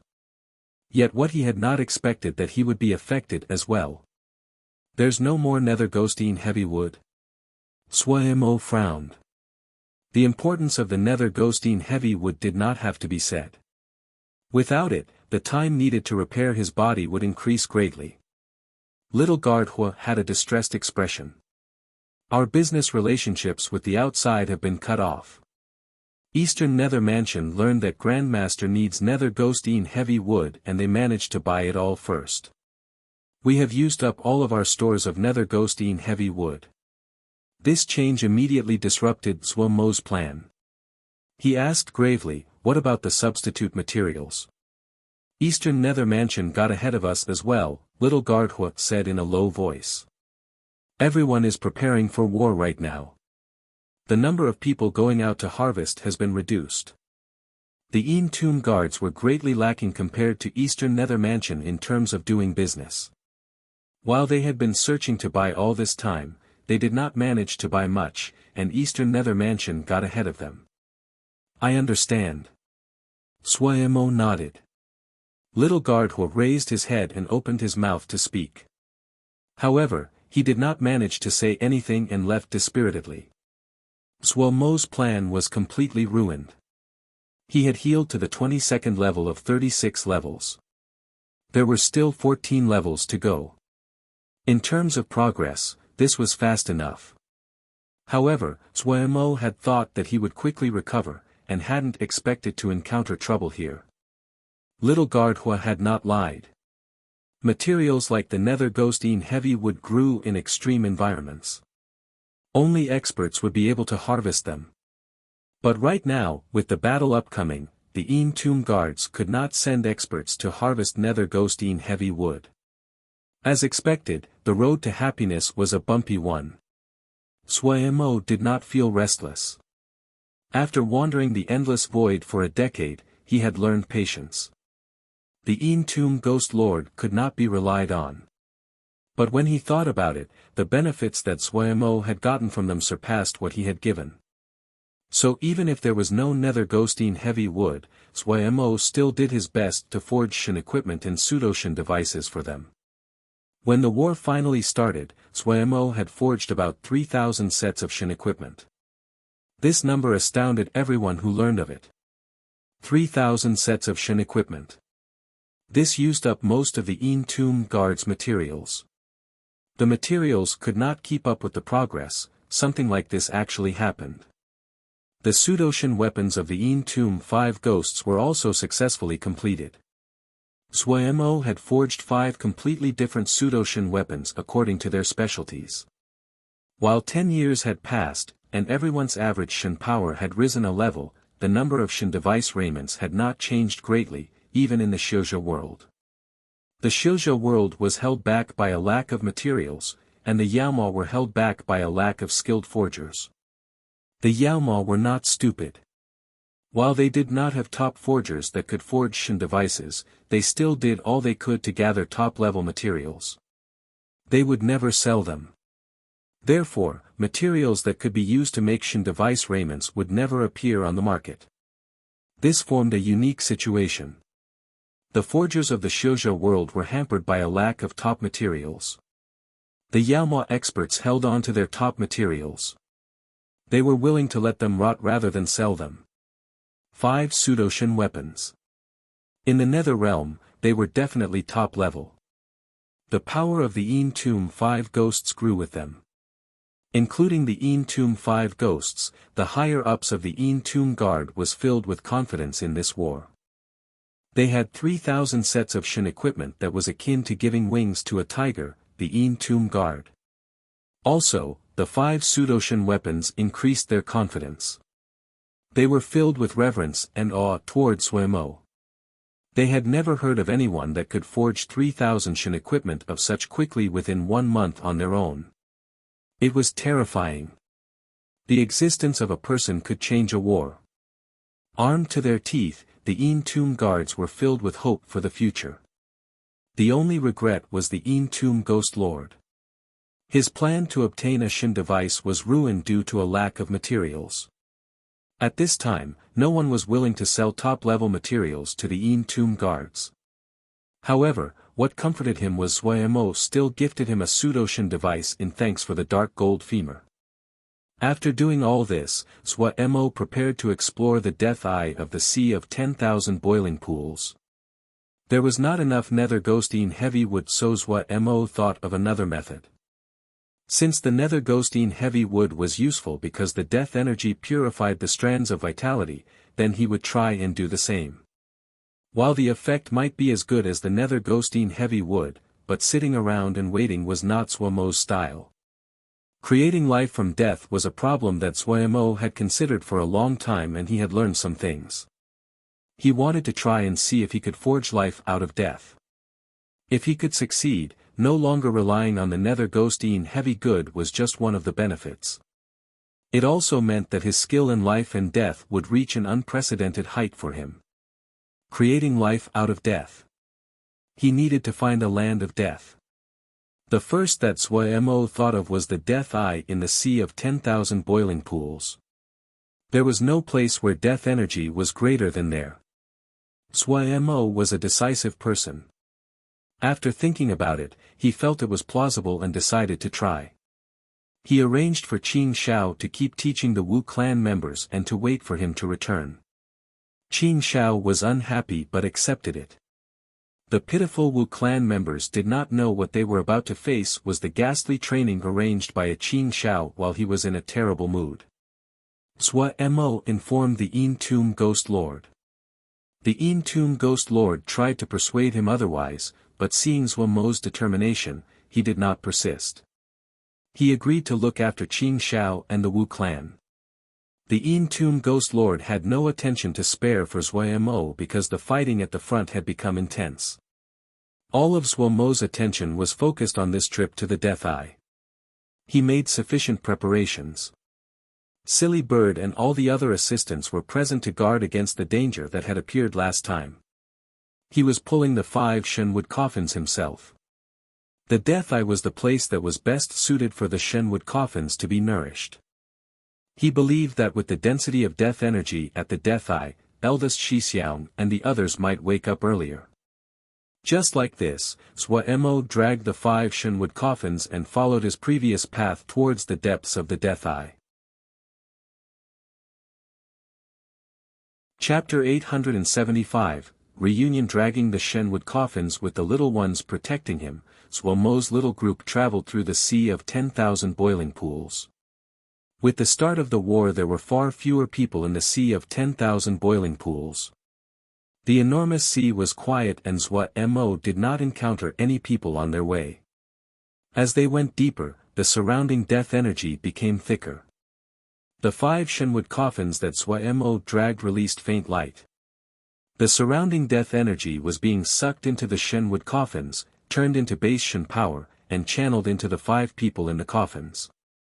Sua Mo was not shocked by the transformation of the Shenwood coffins. What shocked Sua Mo was the change in the king's horns. The king's horn was tied to Sua Mo's belt. It gave off an extremely low sound. Sua Mo felt a wave of heat come out of his blood. His entire body seemed to turn warm, fighting off the energy in the air. This time, the dark golden ball did not move. It seemed as though it knew the vibrations released by the king's horn was not an attack. Sua Mo marveled inside. The king's horn really could directly influence the power in Mo blood. After his body warmed up, the illusions in front of him decreased greatly and the bone-chilling cold also lightened. The king's horn trembled slightly at his waist. Sua Mo felt as though he was filled with power. As expected of the king's horn, Sua Mo's confidence increased. With the help of the king's horn, he might be able to reach the Death Eye this time. He dragged the 5 Shenwood coffins as he continued to advance. Compared to him, the little ones clearly adjusted better. Silly Bird had the body of a phoenix that was immune to all evil Nin forces. Lil Black was sitting on Silly Bird's head as usual as it looked off into the distance. Lil Fire had swallowed countless amounts of void sky Li fire in the endless void. This kind of dark and evil energy was ineffective against it. Lil Pagoda was next to Lil Fire as its eyes blinked. The Ghost Mist Child had started to refine the death energy into his body. He was made out of mist to start with. If he could incorporate death energy, he would have another attack. If he cultivated too many types, then it would be too heterogeneous. But inspired by the Black Gold Seal Soldier, he thought of a wonderful idea. He turned his body into 2 parts. His body was pure ghost mist, and his stomach was another space. There were all kinds of mist and poisons floating inside it. If he encountered a strong enemy and swallowed the other into his stomach, the power of that move would become stronger over time. The Ghost Mist Child was full of joy. As expected, a scheme was more useful than brute force. Ah, if he was as smart and lowly as Black Gold. Black Gold could not understand Ghost Mist Child's sorrow. He was a seal soldier, and the death energy did not influence on him. However, this death energy had a flavor he did not like and he could not eat it. This caused him to feel slightly hungry. He looked around and wanted a monster to jump out immediately so he could fill his stomach. Sunshine flew next to 10th grade, occasionally sprinkling all kinds of light towards 10th grade to ward away the death energy. 10th grade still had a cool expression as usual as he stared forward and flew forward murderously. He cultivated sword essence and he wasn't interested in death energy. The sidekick troop moved forward. However, they looked more like a gang that was wandering the streets and waiting to make trouble for someone and not like a well-trained elite military forces. Big brother, we've walked for so long, why isn't there anything?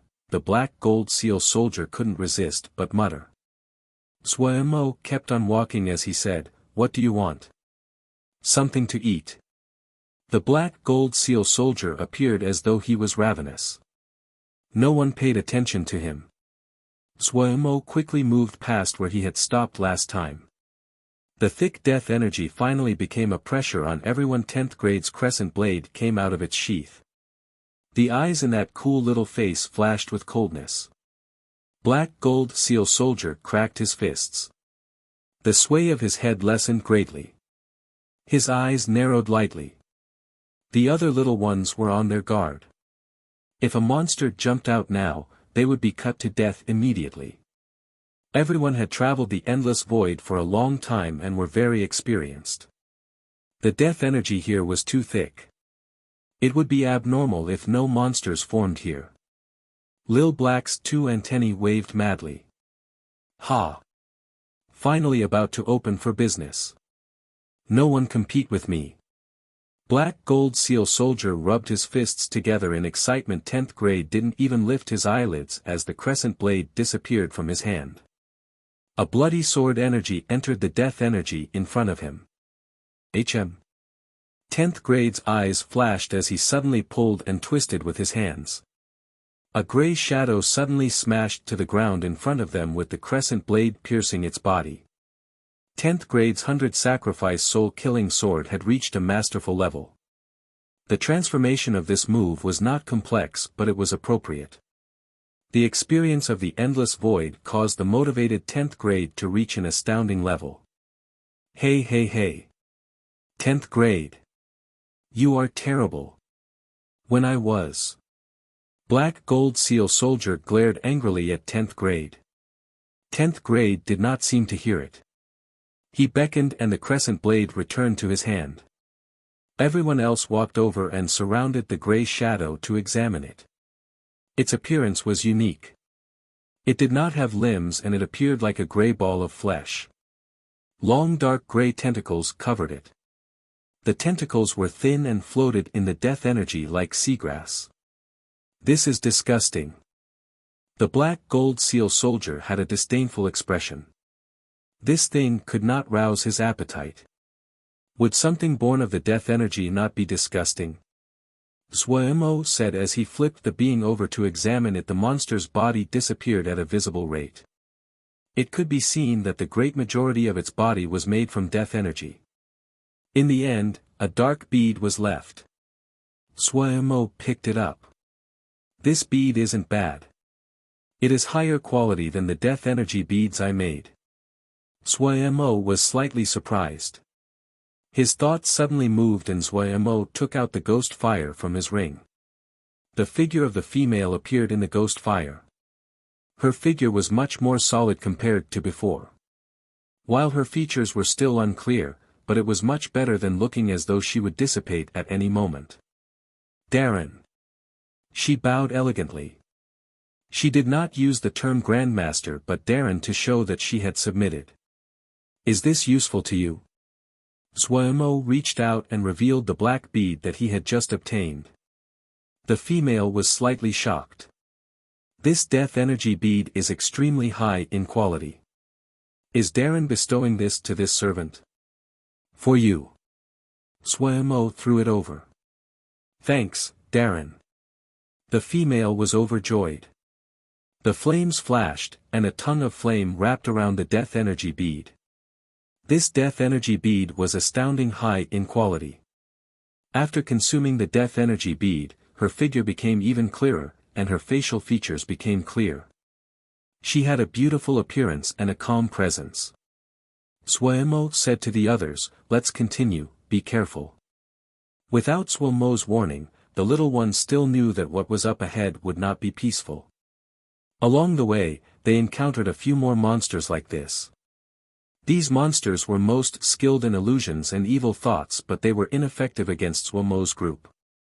Everyone's resistance towards evil thoughts was high, and with Sunshine who specialized in breaking illusions, the other people could focus on battle.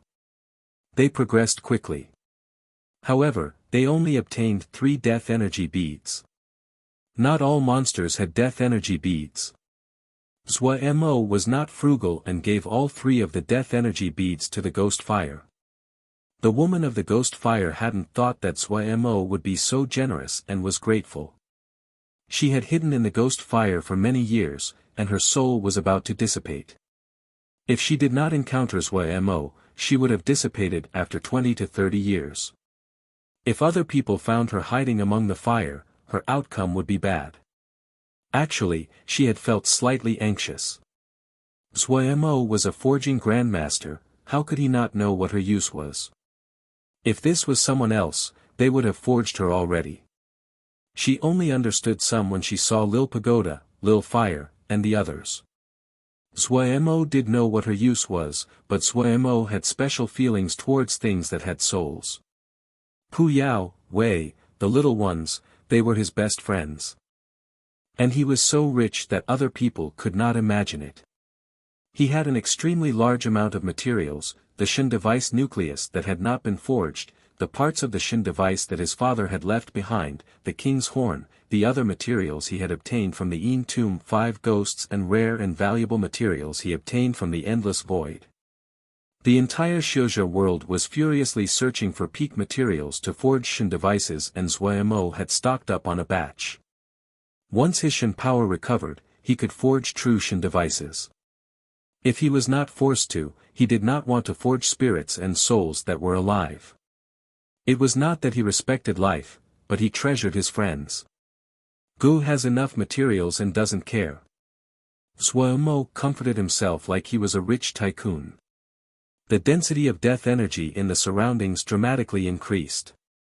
The death beings that appeared became stronger and stronger. Fortunately, the moves of these beings born from death energy were simple.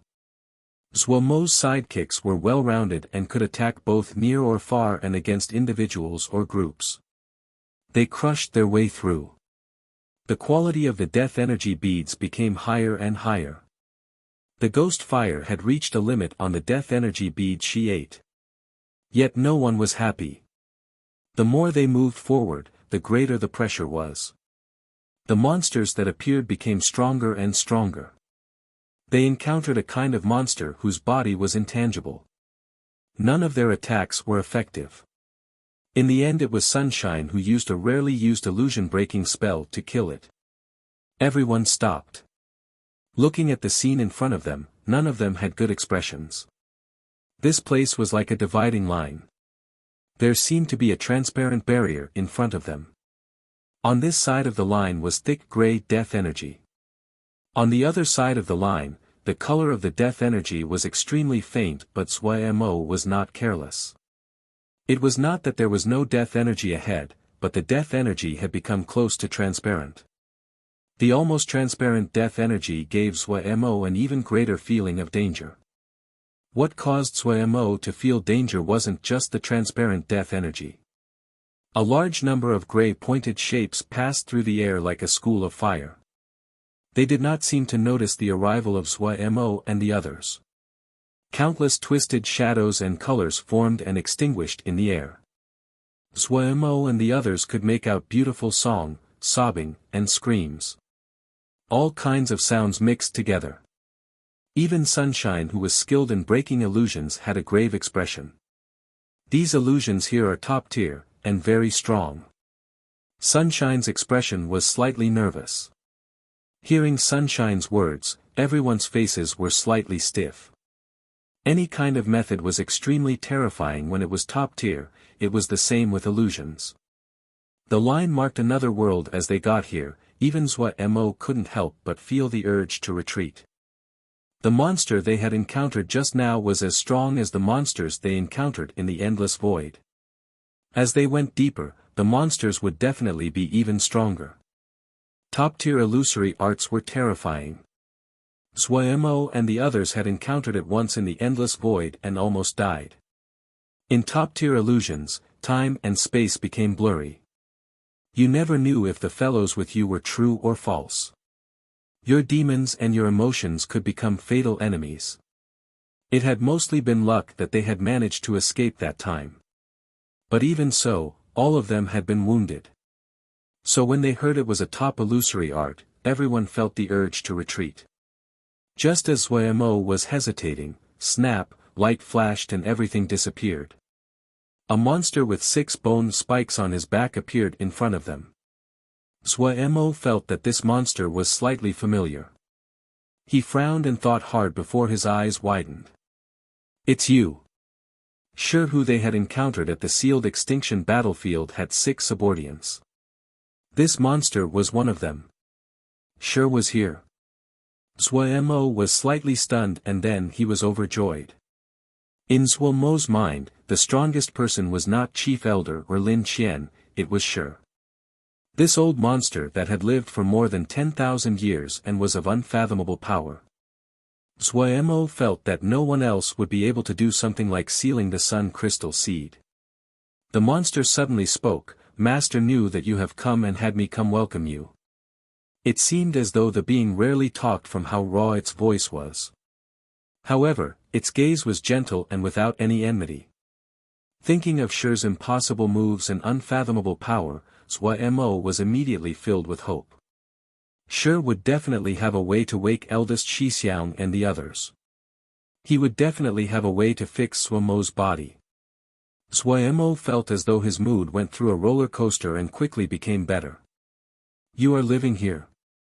Zhuo asked the bone spike monster curiously. "Yes." The bone spike monster nodded. Zhuo sked in wonder. "You are really strong to find such a strange place." The bone spike monster chuckled. Following the bone spike monster, Zhuo's group did not encounter any obstruction along the way. However, the group was experienced and their hearts trembled when they saw the defenses along the way. They knew that if they had tried to charge in using brute force, they would not be able to make it through. Zhuo finally understood why no one dared to come close to the Death Eye. But he changed his way of thinking. Such thick death energy was most suited to Shi. Ever since their parting at the sealed extinction battlefield, he had never seen Shi again. He had not expected to reunite here. Surprises such as encountering someone familiar in an unfamiliar place was a joy. The area of the Death Eye was greater than they imagined. They walked for a long time. On the way, Zhuo saw many death energy pools. The death energy pools here were filled with water, but Zhuo could see that they were not water, but made of extremely pure and dense death energy.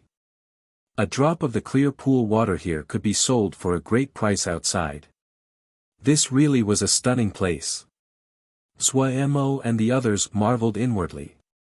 Yet when Zhuo saw Shi, he was shocked. Chapter 876. Shi. If it was not for that face, Zhuo would definitely not have recognized Shi. When they had parted, Shi's body had been split apart from the middle with one half being multicolored. Yet right now, his body was like jade and released astounding vibrations. Only that shriveled face was still familiar. Shi seemed even more powerful. But for some reason, Zhuo had a bad feeling. The stronger the person was, the greater their control over their power, and they would not easily leak their power outside. Shi seemed to be a fiercely burning flame. While hot, it gave Zhuo the feeling that it could not be maintained. When Zhuo's gaze accidentally swept across Shi's legs, he stilled. There was nothing under Shi's knees. Zhuo stilled and stammered out a question. "Shi, your body." In Zhuo's mind, Shi could do anything. No one was stronger than Shi, not even the chief elder of Tianhuan. How could someone so peerlessly strong become like this? Shi saw Zhuo and showed a smile. This caused his gray-white face to look strange and terrifying. "I have lived long enough." But Zhuo opened his mouth but didn't know what to say. He suddenly realized that after spending 10,000 years in the sealed extinction battlefield, was Shi's life about to reach an end? It had been more than 10 years since they first met at the battlefield of sealed extinction. The sun crystal seed that Shi had given him back then had saved his life many times. The sun crystal seed was the reason that he had achieved his cultivation. He remembered when they parted, Shi said he was going to find his homeland. As though he saw Zhuo's pain, gentleness flashed through Shi's eyes. He said with a smile, "Even the strongest cannot withstand the march of time. I have lived longer than those of my era, there is nothing I am dissatisfied by, you do not need to be sad for me." Zhuo was silent. A moment later, he raised his head. Sure, did you find your homeland? This is my homeland, Sure said with a laugh. Suemo stilled. Ah, this is your homeland? Moments later, he suddenly realized and his expression froze on his face. He stammered out, You are the Nether King. Sure saw Suemo's shocked expression and laughed. Is this very strange? Suemo lost the ability to speak. He had never thought that Sure was the Nether King. But when he recovered from his shock, he felt that it was normal. To be able to silently unite the Nether Realm in such a short amount of time, Suemo felt that no one other than Sure would have managed to accomplish it. Sure was very happy at shocking Suemo so much. He examined Suemo and said with surprise, You have progressed very quickly, already god level. Oh, you are wounded. After he said those last words, Sure's brow furrowed. Is there someone so strong right now? Suemo narrated the matter with the chief elder of Tianhuan in detail. Sure listened and nodded as he said, No wonder, your luck is good. Do not worry, this place is suited for healing. I can see that you have already some understanding of this. The true meaning of Nether is not death, but life. This is the Shen methodology I cultivated in the past. In my hands, it has been refined and perfected. Take a look. It will be of help to your recovery. However, there is no need to cultivate it. The Nether Shen power and your Sun Shen power will conflict. Then he swept a look across the Shenwood coffins and said, Your luck is really good to find the 10,000 life Shen wood. I can help you wake them up. Really? Suemo was overjoyed. He widened his eyes. You can awaken them? Actually, you have already started on the right path, Sure explained. However, your comprehension is shallow. If you want to wake them, you will need 10 years if you study the Shen methodology I give you. 10 years. Suemo faltered and hurriedly said, Then you do it. Sure's gaze was burning and with a hint of mirth. Then his expression became serious. Then you have to promise me some things. As long as I can accomplish them, anything. Suemo patted his chest. Actually, even if Sure did not help him and needed his help, he would do it. Sure said, When your wounds heal, you will truly be god level. While you have just entered god level, you are now barely acceptable as the successor to my position. Ah! Suemo was dumbstruck. A moment later, he said slowly, You mean Nether King? Yes. Sure nodded and said, I spent so much power to unite them. I do not want them to divide after I die. After saying this, Sure looked wryly at Suemo, You have gotten a great bargain. Mo Cloud Sea in the Nether Realm, you have the ability to conquer the world. Suemo scratched his head. Theoretically, I did benefit. But, why me? Why? Sure roared with laughter and then said seriously, There are several reasons. 1. You have the ability, god-level power, and the support of Mo Cloud Sea. You have the ability to establish yourself on the throne. I do not want the Nether Realm to turn into chaos after my death. Secondly, you are not a bad person. Mo Cloud Sea has been good under your rule. You have no bias against the Mo, I do not have to worry about that. Third, you have good luck. Suemo still felt as though he was in a dream. Good fortune had come too fast and suddenly. Power is meaningless to me. The reason I united the Nether Realm was because this is my homeland, Sure said coolly. Suemo's mind quickly cleared. He said with slight disbelief. Outside, Eastern Nether Mansion and the Een Tomb guards are fighting fiercely. Are you going to sit by and watch? No kind of happiness comes without experiencing pain, Sure said coolly. He glanced at Suemo, I have made arrangements. Suemo suddenly realized. I understand. You set this up, you just want to see who is going to meet your expectations, right? Sure smiled but did not reply. He said, recover first. Once you recover, there might be a need for you to appear. All right. Suemo felt the same. If he could recover completely, he would be of greater help to Shi. He actually had many more things he did not say. Shi's legs under the kneecap were gradually dissipating as though there was an invisible mouth slowly consuming Shi's body. Suemo knew that Shi's life was really at an end. None of this could be stopped. Even Suemo, who had god-level cultivation, felt was terrified at this kind of complete and unstoppable destruction. Suemo felt extremely distressed. While he knew that even the strongest would die one day, while he knew that Shi, who had lived for tens of thousands of years, was calm and peaceful, and had already seen to everything. But why was he still sad? Why was he still feeling pain? In his last throes, Shi was probably at the strongest had ever been in his life because his life was being burned to the end. Shi did not calmly wait for the arrival of death and chose to burn his remaining lifespan at the end. What did Shi want to do? He must have some wish he wanted to complete. Suemo didn't know, but he could clearly feel that Shi had indescribable and deep feelings for this land. Homeland? Suemo thought silently. This term was unfamiliar to him. But no matter what, he would use all of his power to help Shi complete his last wishes. Shi taught Suemo the important points of creating life out of death. Suemo listened carefully. After just a while, Suemo felt he had gained a lot. Shi's skill in this level was much greater than Suemo. Every one of his words were to the point and Suemo was entranced. Shi spoke for 3 whole days. In these 3 days, Shi's light grew even brighter, his presence even stronger. He was like a burning flame that no one could look directly at.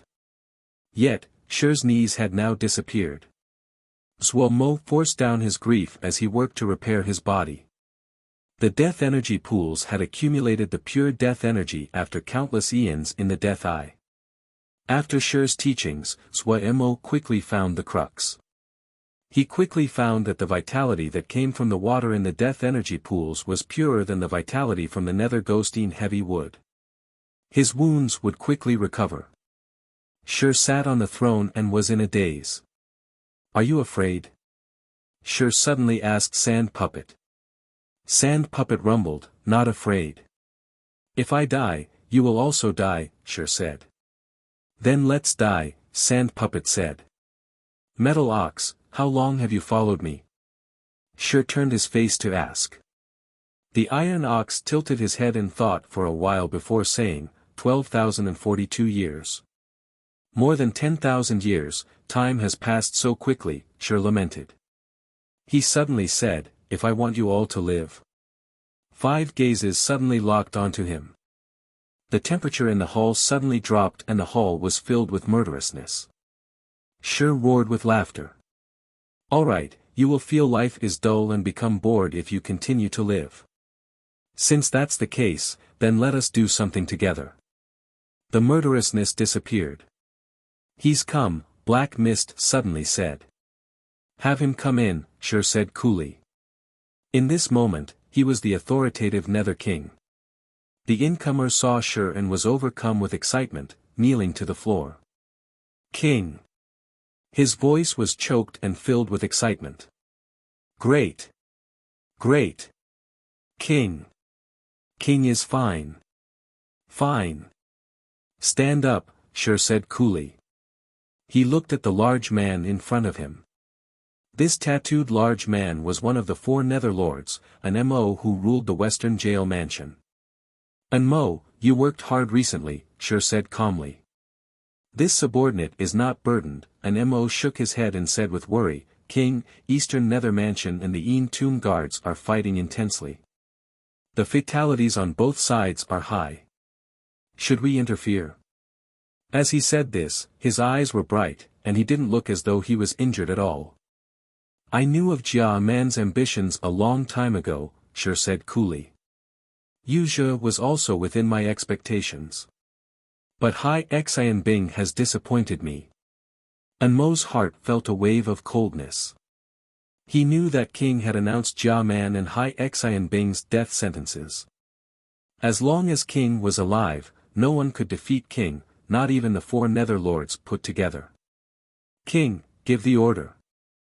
All of Western Jail Mansion is sleeping with their weapons by their beds, and can move at any moment, an MO said loudly. Wait a few more days, you will meet the next Nether King. Shi was unaffected. He then glanced at an MO, I hope that you will assist my successor just like you have assisted me. An Mo's body shook and he exclaimed, the next Nether King. Chapter 877, New King Zhuai Mo opened his eyes. His starry-like eyes flashed with joy. He finally recovered. The feeling of power in his body was so intoxicating, so familiar yet strange. 10 years. 10 whole years. He had finally regained his power, and it was unbelievable power. Confidence filled every one of Zhuai Mo's cells. All of the problems and obstacles were so insignificant in his eyes. Power. This was power. Zhuai Mo roared into the sky. 10 years of struggle, 10 years of hardship, 10 years of treading on thin ice, all of it was vented in this long howl. Hearing Zhuai Mo's roar, the little ones and Shi all hurriedly rushed over. Big brother, you've recovered? The black gold seal soldier asked impatiently. His eyes were wide, and his expression was both nervous and anticipatory. Zhuai Mo roared with laughter. Recovered. Ha ha ha ha. Great. Big brother has recovered. Big brother has recovered. The black gold seal soldier put his hands on his waist and laughed into the sky. Ha! My good days are coming. I want to be a wastrel. I want to eat and wait for death, I want. His wild laughter suddenly stopped as Silly Bird kicked him into the air. She clearly felt that it was not the appropriate time for this person to announce such unambitious things. Silly Bird used her wings to wipe away her tears. Her feathers were as bright and deep red as fire. Lil Black, who was on her head, furiously waved its 2 antennae. Lil Pagoda and Lil Fire leapt into Zhuai Mo's arms with a cry and started to nudge and wriggle. 10th grade's cold face had a rare smile. He didn't know what to say. Sunshine flew happily around 10th grade. Ghost Mist Child's tears flowed down his face in joy. The tears were endless and sprouted out like a spring. Shi looked at the celebrating group and decided to not interrupt them. A long time later, Zhuai Mo and the little ones finally calmed down. Zhuai Mo finally noticed Shi beside him and said bashfully, I was too excited. Sorry. No matter, the feeling is good. Shi smiled, his gaze reminiscing. Memories so long ago he almost forgot them rose in his mind. The unfamiliar feeling caused his thoughts to wander. Was he becoming so emotional because he was about to die? Shi laughed in a self-mocking manner inside and then recovered his calm. Let's go, I have some things to tell you. All right. Zhuai Mo stood up briskly. He knew that every drop of time was valuable to Shi right now. Following Shi, Zhuai Mo came to the large hall. He saw an Mo and also the shock in an Mo's eyes. Sit there. Shi pointed at the elevated throne and turned his face to say to Zhuai Mo, okay. Zhuai Mo did not refuse or ask why. He walked to the throne, turned and sat. Starting from today, you are not just the king of Mo Cloud Sea, you are also the Nether King. Shi's voice was calm but was filled with indescribable power. An Mo's mouth was wide and his expression full of disbelief. He guessed that the white-haired youth was the successor had been chosen when he saw Zhuai Mo. When he saw Zhuai Mo's white hair he thought of the white-haired grandmaster who was a popular topic of discussion recently. But this was not enough to shock him so. The greatest shock were the words that King said, King of Mo Cloud Sea. He was the king of Mo Cloud Sea. He was Zhuai Mo. He was still alive. He had returned. Countless thoughts attacked Mo's mind and stunned him. Shi did not seem to notice Mo's loss of composure. His tone did not change at all. An Mo, starting from today, you need to assist the new king. An Mo shook and refocused. He could hear that king was making arrangements for after his death. His heart was filled with unvoiced sorrow. He looked seriously at Shi and said, "King's orders, my mission." Then he turned and bowed to Zhuo Mo, this subordinate and Mo greets king. He did not know much about Zhuo Mo, the most of which were those almost legendary stories. Since king had chosen Zhuo Mo, then Zhuo Mo was certainly the most suitable choice. Zhuo Mo smiled at an Mo, "Don't call me king, you can call me Zhuo Mo." Zhuo Mo was at ease and did not show any wariness. An Mo could not see any traces of joy from Zhuo Mo's face. He had accepted the throne as though it was natural. Suddenly, an Mo had more confidence in king's choice. "In the past, I hoped to unite the Nether realm as fast as possible, so I left the 4 Netherlords. It seems now that the decision was incorrect." Shi did not avoid admitting his past mistake. Jia Man and Hai Xian Bing will definitely rebel. Yu Zhe is not to be relied on. However, I have preparations and you do not need to worry too much. Zhuo Mo listened carefully and did not interrupt. "I have told all of Nether Realm that the new king is about to ascend to the throne. The leaders of every faction will go to the Nether King Palace to meet you." Shi looked directly at Zhuo Mo, "You go, accept the Nether Realm, you must receive the acceptance of the majority of them." "All right." Zhuo Mo did not oppose this. He was steady and confident. Shi gazed at Zhuo Mo and suddenly said, "I will leave the Nether Realm to your care. I hope that you will let it recover peace and calm as soon as possible, no matter what you do in order to do so." "All right." Zhuo Mo promised seriously. "Go prepare, and then leave," Shi suddenly said, "leave those 5 people here. I will wake them. This is the last thing I can help you with. I cannot forge, but leave the dragon heart and the ghost fire, I'll do it." Suddenly, Zhuo Mo had a feeling he was going to cry. Was it the sorrow at such a strong person about to pass away? Or the reminders of what having an elder was like? Or being moved by the deep emotion for one's homeland? Zhuo Mo wasn't clear. He raised his head and tried to make himself show a smile. His tone was solemn as though he was making an oath. "I will treat the Nether Realm like I treat Mo Cloud Sea." Shi smiled and said gently, "Go." Nan Yu was practicing hard in the 10-finger prison. The present 10-finger prison was not as popular as before. Right now, not many just focused on cultivating consciousness. This place was more a place for people to communicate. However, Mo Cloud Sea Shen power was built on a foundation of the 3 powers. Due to this, the Yao of Mo Cloud Sea still had the habit of entering the 10-finger prison to cultivate. Right now, the Yao in Mo Cloud Sea were more common than when Darren had left. Ming Yu's purging of the Yao ranks had never stopped. Many families faced calamity. The Blue Flower family had been affected as well. At that time, they thought of Qinghua Shui. They managed to contact Qinghua Shui after great effort in hopes that their family would be allowed to move to Mo Cloud Sea. Qinghua Shui reported this to Gongsun Cha. With Gongsun Cha's agreement, the Blue Flower family moved into Mo Cloud Sea. Unexpectedly, the movement of the Blue Flower family caused many other families to follow suit. They all requested to enter Mo Cloud Sea. Gongsun Cha did not hesitate in agreeing. In the past, Mo Cloud Sea's problem had been that they had too many people but not enough land. As they expanded over the years, Mo Cloud Sea's territories had broadened greatly. Many places had more land than people. It hadn't been a problem to settle these families. Due to the influence of this wave of immigrants, the number of Yao in Mo Cloud Sea was much higher than before. The present Mo Cloud Sea had truly become a gathering place for the Yao, Mo, and Xiuzhe. Just like usual, Nanyu sat thinking after a day of cultivating was finished.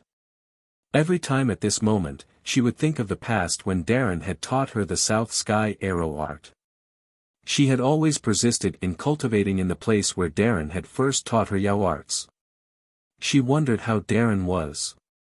She seemed to be easygoing, but she was actually very sensitive. Darren's paper crane filled everyone with confidence in the future.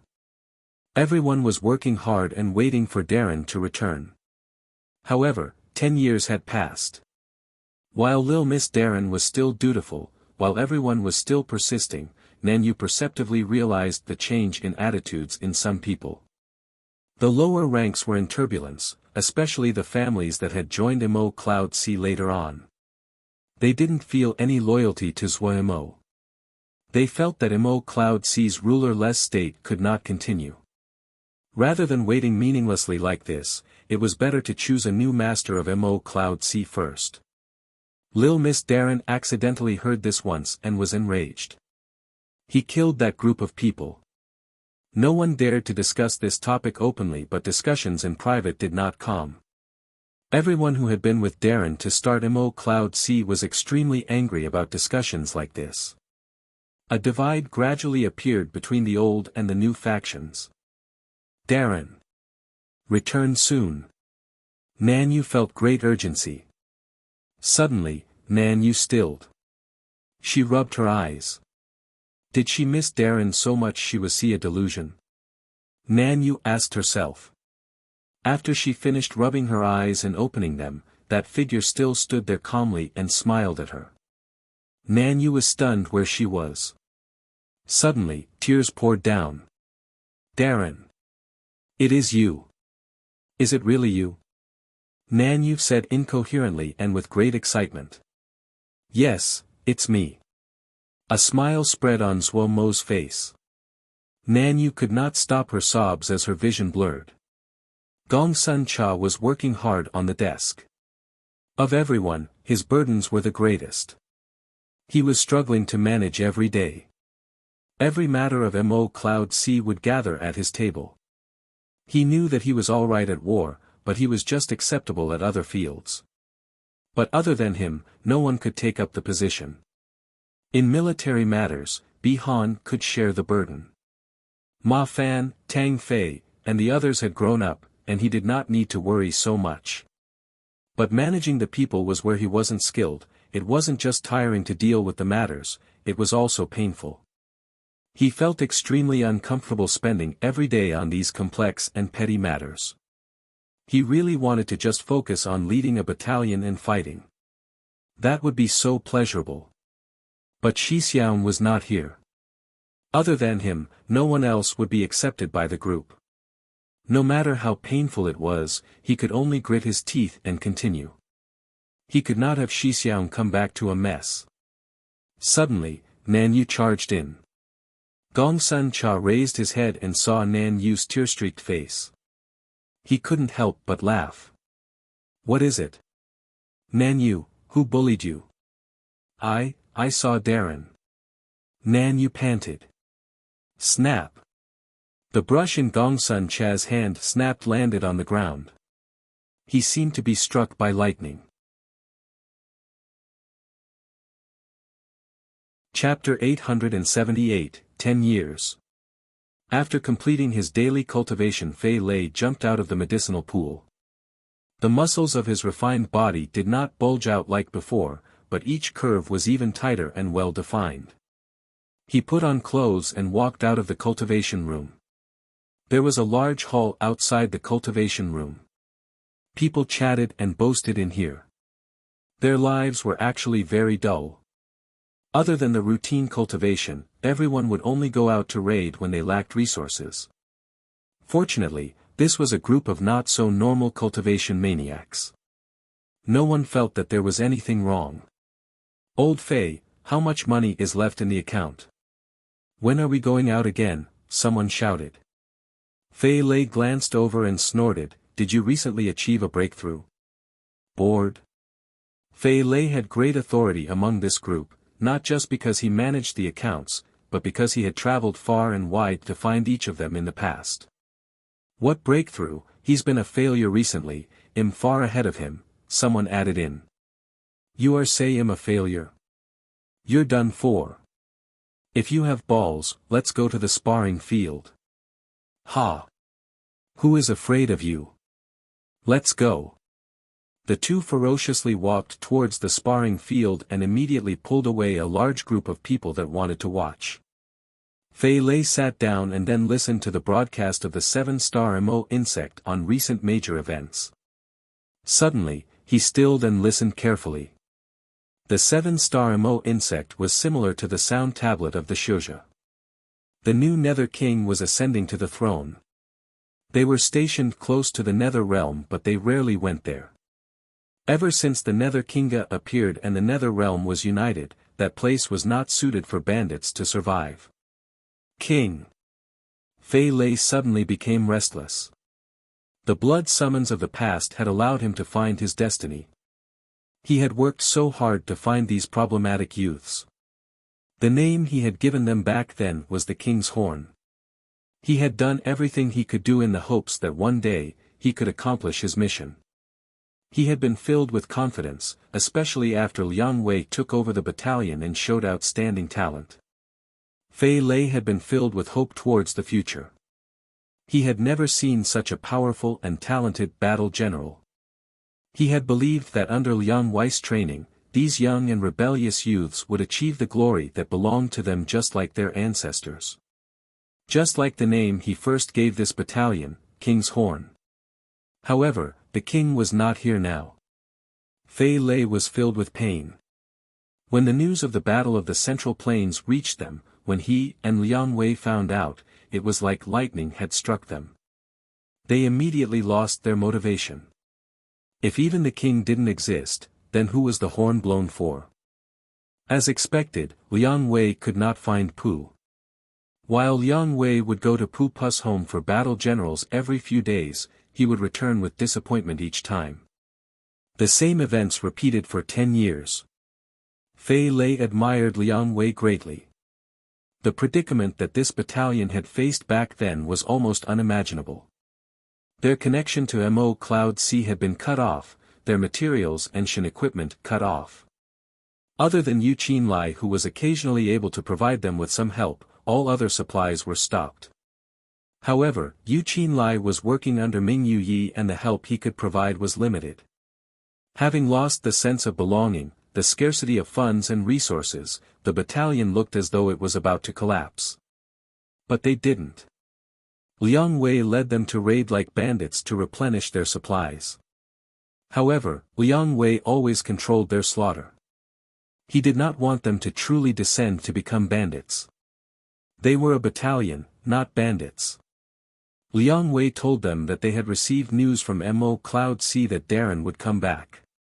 Liang Wei changed the name of the battalion back from the Wolf Head Thousand Monster Camp to King's Horn. But Fei Lei knew that their contact with Mo Cloud C had stopped a long time ago. But Fei Lei was also willing to believe this lie. He also saw a thread of hope when Mo Cloud C did not descend into chaos. Maybe Darren would return. They struggled to survive like this. Liang Wei's viciousness allowed each of them to not fear the difficulties. Yu Qinlai would occasionally send them intelligence of some rich targets. This had been of great help to them. Few could imagine that a group of bandits like this had maintained daily battalion training for 10 years. Each of their raids was like a battle, and they would design a complete battle plan. They did not relax at all. However, Fei Lei knew that they could not wait forever. Time would cause purpose and loyalty to slowly fade. A battalion that lacked loyalty would only fall to become bandits. At that time, they would truly become bandits. Fei Lei's heart was full of pain. But he did not show it. Just like usual, he wandered off in his mind as he thought. One would never detect any worry from his stern face. He always controlled his emotions. He knew his influence on the battalion. Out of the corner of his eyes, he saw Liang Wei come in. Fei Lei raised his head and was about to call Liang Wei over to discuss their battle plan as Yu Qinlai had sent over another message. But when his gaze landed on Liang Wei's face, he stilled. It was the first time Fei Lei had seen Liang Wei with such an expression. Liang Wei's face was flushed red as though he was drunk. His facial muscles were unconsciously twitching, his steps unsteady. Fei Lei thought he would fall at any moment. His wolf-like eyes were misty. Had something happened? Fei Lei's heart jumped. Suddenly, he recalled that this was usually the time when Liang Wei went to Pu Pu's home for battle generals. Had something? Fei Lei's expression suddenly turned pale and his heart almost stopped beating. His eyes were wide as he stared at Liang Wei, unable to make any sound. He's come back. Liang Wei, who was as vicious as a wolf, murmured. Fei Lei felt the blood rush to his head, his legs weakening as he fell to the ground. A long time later, like a person who had almost suffocated to death, when the air reached his lungs, his body started to tremble. Fei Lei sobbed loudly. 10 years of waiting. Anticipation, longing, hope, hopelessness, pain, endurance, all of it within these 10 years of waiting. The stern man cried like a child. Liang Wei's eyes were rimmed in red, and tears rose, but he gritted his teeth and tried to control his tears so that they would not flow down. He used so much force that his face was twitching. He didn't dare to speak. He was afraid if he relaxed slightly, the tears would fall down. He was like a wolf, how could he cry? He crouched down next to Fei Lei and patted Fei Lei's shoulder. He continued to pat. They were the best partners. Right now, and in the future. He knew the emotion and effort Fei Lei had invested into his battalion. He knew just how difficult and painful this past decade had been for Fei Lei, just like he knew that the pain Fei Lei endured these 10 years was far greater than his. He was only here in order to fight, to create his own battalion. He waited in order to repay the other for giving him the opportunity. However, Fei Lei was not the same. That was his purpose, his lifelong mission. Other than this, Fei Lei had to be responsible for these youths that he had recruited personally. This feeling of responsibility had tormented this man for 10 years. Suddenly, Fei Lei stopped sobbing. He wiped his tears and said in a hoarse voice, "Where is he?" Liang Wei recovered his calm and his eyes flashed. "In Nether Realm." Nether Realm? Fei Lei was astounded. "He's the new Nether King." Liang Wei was also astounded, but at this time, he admired Fei Lei's almost dazed expression. Fei Lei was in a daze for a long time before he murmured, "King's Horn. We are the King's Horn. He instructed that we travel to the Nether Realm as soon as possible, he needs guards." Liang Wei recovered his calm. "He's in danger." Fei Lei changed expression. Liang Wei's expression also became grave. He did not say, but he said for us to meet up with him immediately. "Then what are we waiting for, let's go." Fei Lei unhesitatingly stood and moved quickly. Looking as Fei Lei recovered his vitality and spirit, Liang Wei's lips curved in a hint of a smile. His wolf-like eyes also flashed with fire and fighting spirit. "Silent for 10 years, do you still remember that youth, Liang Wei, that sprinted after the enemy for 10,000 li? 10 years had passed, the youth had become middle-aged. And it was time for the horn to be sounded." Liang Wei balled his fists. The news that the new Nether King was ascending to the throne shook the world. Ever since the Nether King united the Nether Realm 10 years ago, the Nether Realm immediately became one of the most important factions in the world. However, this Nether King had always been low-key and never communicated with the outside world. However, no one doubted the power of the Nether King. Up until now, the Nether Realm was the only place that had not been touched by large-scale war. Compared to the chaotic Hundred Savage Realm, the reason Nether Realm was strong was because of the appearance of the Nether King. The Nether Realm that was thought of the most stable suddenly had the news that a new king was ascending to the throne. How could it not be a shock? The Nether King had just united the Nether Realm 10 years ago. Why was the Nether King abdicating? Was the Nether King's life at end? People knew very little about this new king. They just knew that he would be taking the throne in a month at Nether King Palace. The new Nether King was the appointed successor by the old Nether King. Theoretically, there was nothing to argue about his ascension. However, the upcoming ascension of the new Nether King was filled with uncertainties. Would the other faction submit? The authority of the first Nether King was obtained through war. But the new Nether King lacked this authority. Of the 4 Nether Lords, only an Mo and Wuxia openly supported the new king. Other than this, the Tomb Ghost Lord also supported the new king, but they were fighting fiercely against Eastern Nether Mansion. The silence of Eastern Nether Mansion and Northern Plains Ice Mansion also caused people to have a negative outlook on the new Nether King. 2 of the 4 Nether Lords were silent. It was even harder to predict the reactions of other factions of the Nether Realm. Would the coronation of the new Nether King become the catalyst for the division of Nether Realm? No one knew. The coronation ceremony at Nether King Palace would give the final answer. Due to this, the coronation ceremony at Nether King Palace attracted the attention of the world. The rumor was that there were more than 10,000 leaders that were going to attend the coronation of the new king. Adding on the guards that accompanied them, the attendance at this ceremony would surpass 3 million people. This was the largest ceremony of Nether Realm in history. The Nether Realm was one of the largest factions in the world at the moment. Its development would greatly impact the affairs of the world. All of this, when chased back to the source, gathered on one person. The new Nether King. Chapter 879, Meet Up. The troops flew above barren ground. This place was unpopulated and very close to the border between Nether Realm and Hundred Savage Realm. Suddenly, Wuxia Mo said, "Let's stop here." An Mo unhesitatingly ordered the troops to stop. This army was not large, about 1,000 people, but they were the strongest of Western Jail Mansion's people. Wuxia Mo had been secretly observing the troops all this time. In his eyes, an Mo was very skilled. The troops were also elite. While their Shin equipment was not the best, they had their unique fighting method. An Mo was a classic-style battle general that did not like fighting for power and was methodical in carrying out his methods.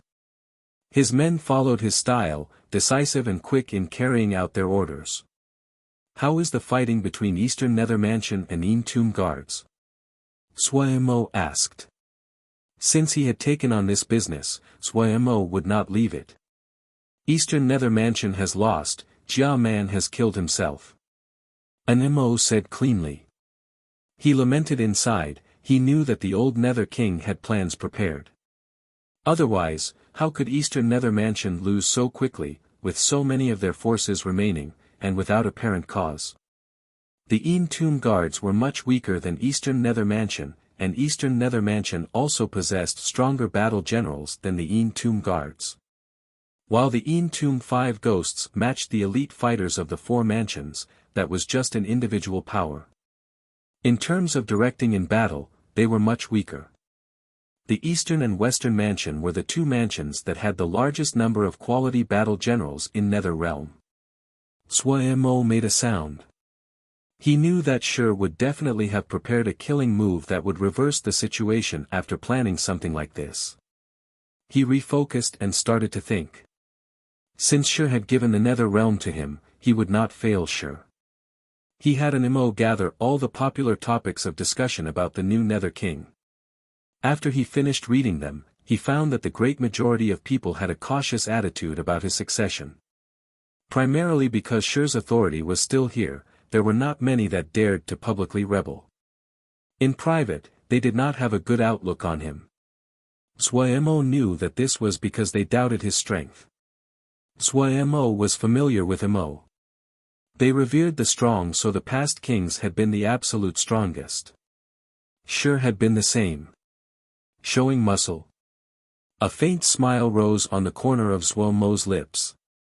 An Mo was also observing the new king at the same time. The new king was not of many words, experienced in action, and he could not measure the other's power. This astounded him. An Mo was one of the 4 Nether Lords. Few knew that he was actually the strongest among the Nether Lords because he was the only one that received the Nether King's guidance. He was low-key in conduct and he did not like fighting. Even the other 3 Nether Lords did not know his true strength. But even as strong as he was, he couldn't see the new king's strength. While shocked, it also increased his confidence. Seeing the king deep in thought, he did not make a sound as he sent out a patrol. They were just 1,000 people. He knew the potential threat and many factions that would risk it. There was no harm in being careful. An MO ordered the scouts to increase their range.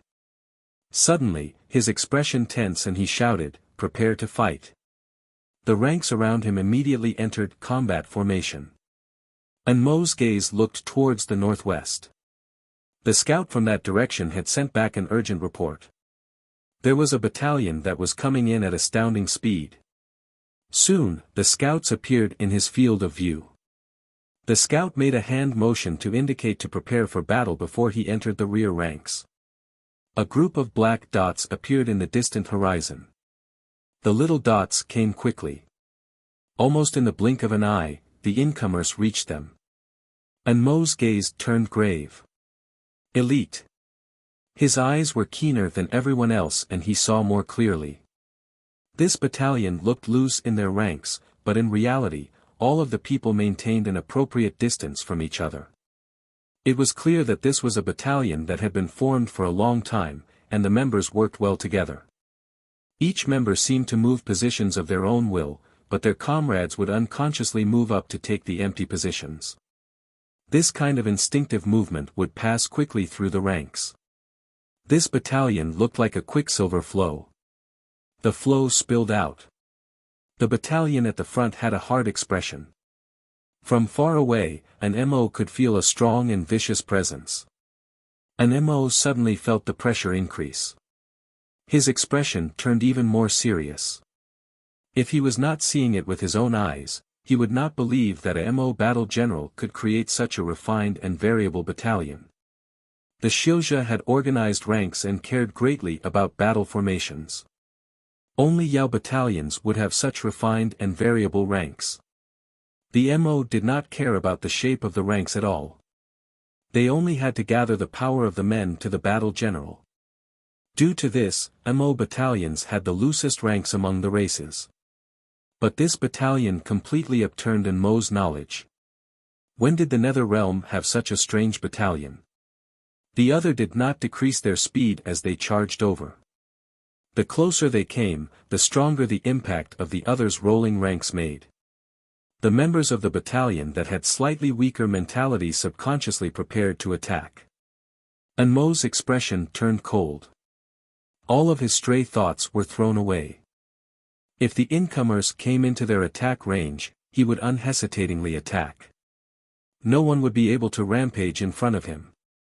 At this time, this strange battalion seemed to go against his expectations and suddenly stop against the momentum.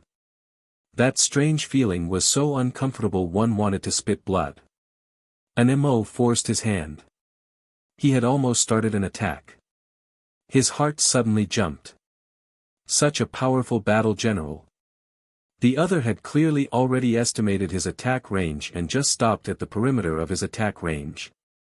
It was Mo's first time encountering such a powerful battle general. While the two had not fought yet, he was still amazed. The wind was murderous, and the groups were silent.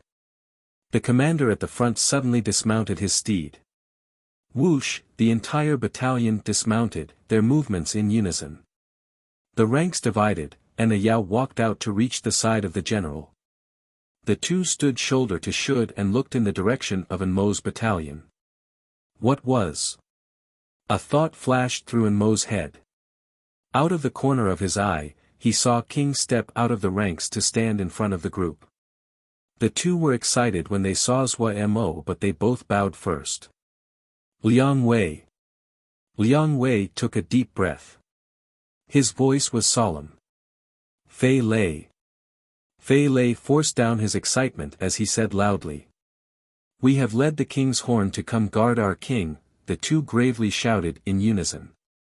The dignified and serious sounds that were like sworn oaths echoed in the vast wilderness. All hail the king! The shouts of thousands of people were like thunder that caused the wilderness to tremble. Each person was trembling with excitement. Excitement, ecstasy, and exhilaration flashed through their eyes. 10 years, they could finally proclaim this phrase.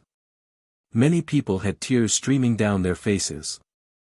They recalled how Fei Lei had found them in remote and obscure places, and told them of the past glories of their ancestors, recalled how they had traveled to their camp in their beggar-like clothing, but took on the name the King's Horn, which made them look like a joke, recalled how many layers of skin they shed in order to satisfy Liang Wei's strict training, recalled the hope that had grown fainter and fainter over the past 10 years as they raided to survive, maintained that they were a battalion despite their actions, and declared they were a battalion with a purpose.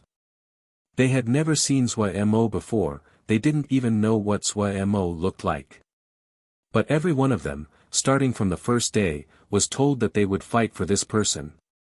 To fight for the king, to obtain the past glories. That was their belief. That illusory figure that had appeared countless times in their minds finally became clear. All of their beliefs suddenly became tangible. They were not idiots, they were not bandits. They were the King's Horn, they were a battalion with belief. They would possess the glory promised to them. Mo looked at this battalion with excitement. All he knew about Pu Yao and Wei's plans were the names Liang Wei and Fei Lei. Originally, he hadn't had any hopes for this battalion. Mo knew just how difficult it would be to wait for 10 years without a message. When he had encountered Liang Wei at Pu Pu's home for battle generals, his shock and emotions could be imagined. Looking at these faces, he controlled his doubts and solemnly gave his promise, "You and I together, never abandoned or separated." What answered him was a tsunami of shouting, "All hail the king!" And Mo's battalion gaped with wide eyes at this scene. Suddenly, Mo realized something that even he had missed before. King was not as powerless as the outside said. Because he wasn't just the Nether King, he was also the king of Mo Cloud Sea. King had his own faction that could match the Nether Realm. And Mo suddenly understood why the old Nether King was not worried about the new king and had been so confident. If Mo had led Mo Cloud Sea to take over the Nether Realm, he would naturally encounter resistance from all the factions of Nether Realm. However, if he took over the Nether Realm as its appointed successor, no one could fight against him. He was too strong. Even stronger than the Nether King back then. Those objecting to his reign were just insects. He suddenly thought with slight maliciousness how those people would react and they learned that King was also the king of Mo Cloud Sea. He really wanted to see it. With the King's Horn accompanying them, and Mo's confidence immediately increased. And Mo didn't believe that there was anyone in the Nether Realm that could face him, Liang Wei and Fei Lei at the same time. However, he was slightly puzzled because he had never heard the names Liang Wei and Fei Lei before. He had only heard of Gongsun Cha's Vermilion Bird Camp and Bihan Sin Battalion. Was Mo Cloud Sea so strong? Were two people and any battalion of Mo Cloud Sea, even those that he had never heard of, this strong? Even an Mo, as strong as he was, felt slightly shaken. Mo did not know what an Mo thoughts were. He, Liang Wei and Fei Lei talked for a long time as he learned how difficult their years had been. With the guards they had, Mo didn't have to worry about safety at all. He decided to resolve another problem that he had thought about for 10 years on the road during this time. Rescue Pu Yao and Wei. Chapter 880, Pu and Wei's Mo's mind delved inward. The black gravestone floated alone in the sky above the sun tree. Looking at the black tombstone, Mo felt a wave of excitement. He had waited for this day for 10 years. The devious and proud Pu Yao and that chatty but black-in-hearted Wei had accompanied him on his path of growth. They did their best to give him their aid, even though Pu Yao liked to laugh and mock him at every step. 10 years. In order to earn that single chance for his survival, the two had paid the price of being tortured and imprisoned for 10 years. "I'm coming," Suemo softly said to himself in his mind. His hand reached towards the gravestone.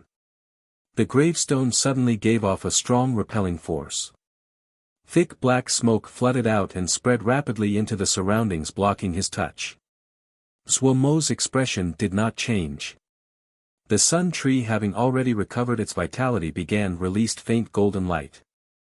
The golden ray of light looked thin but was unusually powerful. The black smoke dissipated at its touch.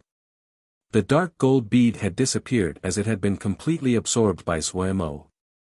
The sun tree inside his body hadn't just recovered its vitality. After absorbing the essence blood of the ancient Sun tribe warrior, it had formed 3 suns. These 3 suns constantly released Shen power. The new Shen power was much purer than in the past. This was true god-level Shen power. In the 10 years, Suemo had constantly tried to break through the smoke, but each time, he couldn't do anything to the eerie black smoke. The black smoke was the manifestation of the oath and sacrifice power. It was hard to deal with. Suemo tried to use the Sun Shen fire to refine it, but it was ineffective. Right now, Suemo could easily suppress the black smoke with just Shen power. The black smoke continued to erupt and then dissipate. The entire process continued for a day and night. The gravestone finally did not give off any more black smoke. The black color of the gravestone seemed to have faded slightly. Suemo's hand finally came into contact with the gravestone. A cold feeling came from his fingertip. Suddenly, Suemo felt an extremely great power pulling him into the gravestone. Suemo did not resist it. He felt his vision blur, and then the surrounding world changed. A gray wilderness that was endless. There were sacrificial altars set up all over the wilderness. There was a pillar at the center of each altar, and there was a face carved onto every pillar. Some had wide gaping mouths, some were dignified and grave, some were malicious and cold. Each of the faces were carved in detail and was shrouded in an indescribable power. What was even scarier was that these faces were alive. Their eyes moved as Suemo moved, and their expression occasionally changed. Suemo's expression was ugly. There was a soul imprisoned in each altar. Looking over, the altars stretched endlessly. How many souls was this eerie gravestone imprisoning? Suemo speed up. He searched around for the vibrations of Puyao and Wei. Yet after flying 5 days and nights, Suemo did not find the vibrations belonging to Puyao and Wei. The sacrificial altars in front of him still stretched out endlessly. Suemo did not stop. He continued to fly. Only after 3 more days did he stop. There were 2 sacrificial altars together in front of him. There were 2 faces on 2 pillars. Suemo immediately recognized that they were Puyao and Wei. Long time no see. Suemo murmured to himself, his eyes slightly red. The 2 faces were changing dramatically. They seemed to be experiencing great pain. Suemo inhaled deeply and did not hesitate. He walked to one of the pillars and put his hand on it. When his hand touched the pillar, he heard a tsunami of screaming. The screams continued, telling of the great pain, hopelessness, and terror. If someone was not as mentally strong as he was, they would be seeing illusions at this time. Suemo did not seem to hear it. His gaze was determined. A thread of Sun Shen fire flowed along his finger and wrapped around the sacrificial pillar. The sacrificial pillar immediately started to burn. The surface of the pillar quickly melted like a layer of snow, then the second layer, the third layer. One layer after another, like skinning an onion. Suemo's Shen power was being used up, but the sunlight of the 3 suns on his sun tree did not change. They seemed to release an endless amount of pure Shen power. Suemo was extremely focused. He did not know the flow of time. Pew! The 81st layer. The pillar suddenly shattered into dust and disappeared into the air. A black figure shot into the sky. Ha ha ha. Pu Yao, has returned. He was still as flamboyant as before, still as unrestrained, still as proud. The black fire twisted in the air and Pu Yao appeared next to Zuemo. He said with a disdainful expression, "You are so slow. I had thought that you would come after 5 or 6 years. As expected, I overestimated you." The same disdainful and mocking tone from 10 years ago. Zuemo almost cried. Pu Yao walked to the pillar restraining Wei and greeted him with a smile. "Wei, I'm out, it is so good outside. So enjoyable. The air is good, the weather is good, and I'm free, tsk, ha ha ha." The face on the pillar in front of him violently contorted. It was clear that Wei was being greatly provoked by Pu Yao. Zuemo gaped at Pu Yao. The warm emotions that had just risen were completely destroyed by Pu Yao's heartless actions. Just how bad was this person? Zuemo shook his head and hurriedly ran to the next sacrificial pillar. Wei was most likely enraged by Pu Yao at this time. Familiar with the process, Zuemo was at ease and used even less time than the time before. Soon, the pillar completely disappeared. A figure charged out. Upon coming out, the figure immediately headed for Pu, the shout causing Zuemo's ears to hurt. "I'll kill you." Zuemo saw the situation. If he let these two continue, he didn't know when they would finish. His figure flashed and he appeared behind Pu Yao. Pia, he grabbed Pu Yao's collar. Then he flashed and appeared behind Wei to grab his collar. "Boy, release me. You dare to treat a great Sky Yao so." Pu Yao was enraged. A fallen Sky Yao is not worth as much as a dog. Wei smirked coldly and then his tone changed as he gritted out, "Azwa, let me go. I will cut this Sky Yao into pieces. Che, I will let you have the first move. The anger of a Sky Yao will cause the ocean to turn to blood. My ass." The two glared angrily at each other as spittle flew. Zuemo sweated as he listened. Fortunately, guess stronger than the two of you right now. When the two of them were arguing like this in the past, he could only stay far to avoid being caught in the middle. Now he could drag one by each hand. In this moment, Zuemo was extremely satisfied. Holding Pu Yao and Wei he charged out of the gravestone. Zuemo threw the two into the mist eye tablet and then quickly flew away. Not long after, the ghost mist child ran out with shock on his face. The two were fighting intensely in there. Zuemo had an uncontrollable smile at the corner of his mouth. The 5 Shenwood coffins were put into the death energy ponds full of death water. The pure death water continued to permeate the Shenwood coffins and turned into base Shen power to enter the bodies of the 5. Shi took out the ghost fire. The ghost fire floated in front of him. The female of the ghost fire appeared and knelt on the ground. She bowed. This person gave her unparalleled pressure. She felt shock and reverence from the bottom of her heart. You are living by relying on the ghost fire, and your last wishes have not been fulfilled. Speak, what are your last wishes? Shi said coolly. The ghost fire female's figure shook. She didn't dare to raise her head but her face was covered in tears. She choked out, "This servant only wants to know how my son and grandson are doing." Shi nodded. His finger curled and a dot flew out of the ghost fire female's body. Shi murmured softly, his finger drawing in the air in front of him. This light suddenly exploded, and turned into a ball of light.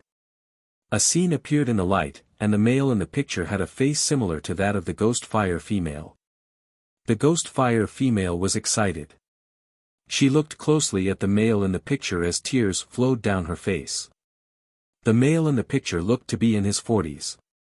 He also had a child and they were slowly walking along a street. The picture was maintained for 15 minutes before disappearing with a pop. The ghost fire female wiped her tears. Her face was bright.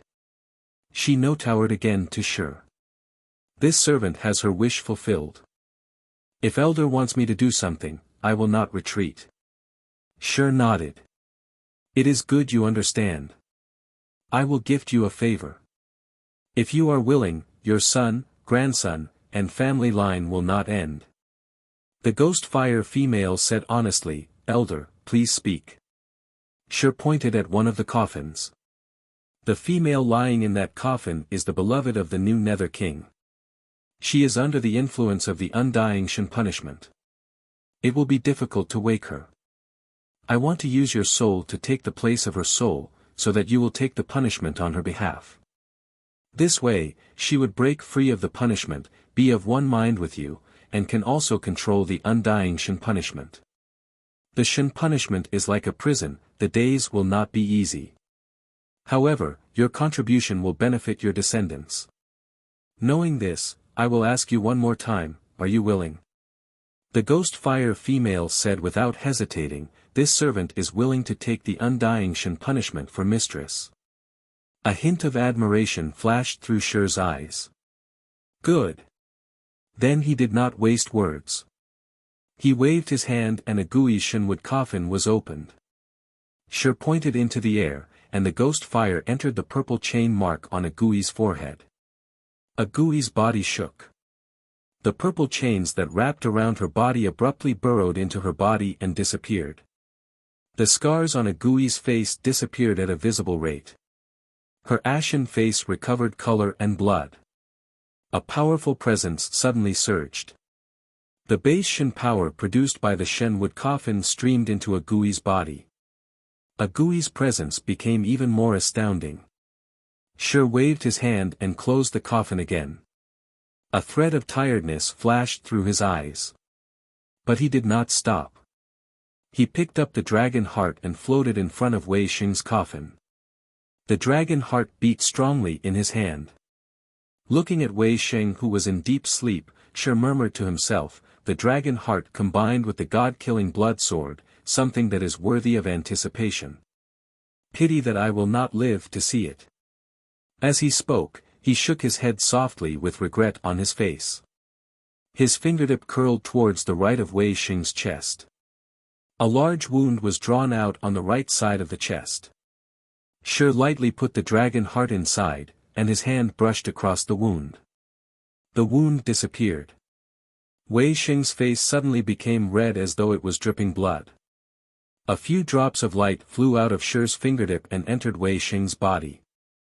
Wei Xing's body shook and then became motionless. Shi closed the coffin again. Chapter 881, The terrible state of affairs. Pu Pu's home for battle generals was desolate. This place had long been forgotten by others. In the past, there would be many low-level battle generals that would come to learn and discuss, but following Pu Pu's disappearance, the popularity of the place faded. No one came any longer. Liang Wei was excited. Earlier today, Zuo told him that Pu Pu was going to meet him. When he heard this, his strong heart couldn't help but suddenly jump. Unlike Fei Lei, while Liang Wei obeyed Zuo's orders, Zuo was not where his loyalty lied. In his heart, two people held special spots. One was the commander of Ice Frost Military Corps, his former commander that had favored him, taught him, and promoted him. The other person was the mysterious Pu Pu. He had met Pu Pu at his most dispirited moment. He had been relieved of his duties and was idle at home. At that time, wherever he went, he could hear mockery and disdain. Only days before he had been his most glorious. Charging across 10,000 li to accomplish a great victory and help reclaim the honor for the Yao. To trip and fall from the most glorious and blinding place, so completely. If he hadn't had a strong personality, the suddenly change would have completely destroyed him. But even so, he had been demotivated, and at that time, he had found Pu Pu's home for battle generals, and he encountered Pu Pu. An astoundingly powerful battle general. He still remembered his shock and amazement. He could not understand why such a powerful battle general would appear in such a little corner of the 10-finger prison. But after that, he started to learn how to fight from Pu Pu. He started to find his own shortcomings. He greatly anticipated each fight with Pu Pu even though he would lose terribly each time. From the terrible defeats, he quickly grew. He started to become steady, he started to break free from relying on his instincts to fight. He started to learn how to control large military campaigns, he started to learn strategy. He became stronger and stronger. He could clearly feel it.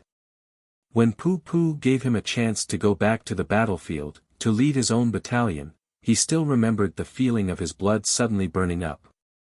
For Fei Lei, the reason he waited 10 years was because of his mission and sense of responsibility. For Liang Wei, his reasons were because he thought of Pu Pu as a teacher. Even though Pu Pu had never admitted Liang Wei as his student, and he had never called Pu Pu teacher. When that familiar figure appeared in his view, Liang Wei's heart suddenly jumped. Pu Yao detected Liang Wei's arrival. He turned around and showed a small smile. Not bad, I did not pick the wrong person in the past. Then he examined Liang Wei up and down. It looks as though you are much more steady than before. The hardships of these years were not for nothing. Liang Wei's mind was completely blank. His wolf-like gaze disappeared. He was like a clueless child. Pu Yao saw Liang Wei's excitement and said in a gentle voice with a smile, "Tell me about your recent situation." His gaze held pickiness, comfort, smugness. Liang Wei was another of his accomplished students. He could see that Liang Wei's presence had changed compared to in the past. Long ago, he had a high opinion of Liang Wei. In his eyes, as long as the excessive viciousness and impulsiveness was suppressed by his intelligence, the perceptive and eager young battle general would shine with astounding light. Pu Yao was very satisfied with Liang Wei. He had thought that an outstanding student like Gongsun Cha was once in a lifetime. He hadn't expected to encounter another one. What made him even more proud was that the two had completely different styles, but they were both strong and had outstanding qualities. Pu Yao was very comforted he had to show off to Wei later. When he spoke about the experiences of the past years, Liang Wei quickly calmed down. In a low voice, he described what he had experienced. Pu Yao became silent and the smile on his face disappeared. He hadn't thought that the days would have been so difficult. Pu Yao said emotionally, "This was really difficult for you." Pu Yao's words came from his heart. He knew that it was a simple matter to rely on this group of people and not starve to death. However, it was an extremely difficult matter to maintain the regulation and discipline of a proper battalion. Liang Wei's heart warmed but he only smiled. It actually was alright, Fei Lei did much more. Pu Yao looked at his accomplished student. After some thought, he said seriously, "You have to be careful, the journey will most likely not be peaceful." The smile on Liang Wei's face disappeared. His expression turned serious. "Will people be against us?" Suddenly, Sand Puppet rose from the ground and appeared in front of Shi. The Hai Xian Bing contingency plan failed. Worse is that Jia Man's strongest commander, Richard, has sided with Hai Xian Bing. Almost all of Jia Man's faction has sided with Hai Xian Bing, Sand Puppet said. "Oh, that's normal. At this time, other than Hai Xian Bing, no one would dare to accept them." Shi did not seem to care. Sand Puppet looked at Shi's expression and was slightly puzzled. "You are not worried?" "Worried about what?" Shi smiled. "Do not underestimate Suemo." "I am not underestimating him," Sand Puppet shook his head. "No one qualifies to underestimate him. He was able to lead us out of the sealed extinction battlefield and then enter God level in such a short amount of time. However, he is not familiar with this area. Hai Xian Bing's factions is powerful. If he cannot defeat Hai Xian Bing quickly, the Nether Realm may descend into chaos, and your wish will not be completed." "No." Shi shook his head. "No. You are so sure?" Sand Puppet was shocked. For some reason, Shi suddenly shook his head and laughed before he raised his head and said, the strangest thing about this person is that as you fight against him, as you throw out your trump cards, and watch as he throws out his trump cards, only to find that his hidden cards are better than yours. Even scarier is that the cards he holds are getting better and better. It seems scary to hear, Sand Puppet rumbled. Yes. So scary. Even I feel as though I cannot withstand this. Sure roared with laughter. His enemies must be in great pain. All right. When will the 5 of them wake up?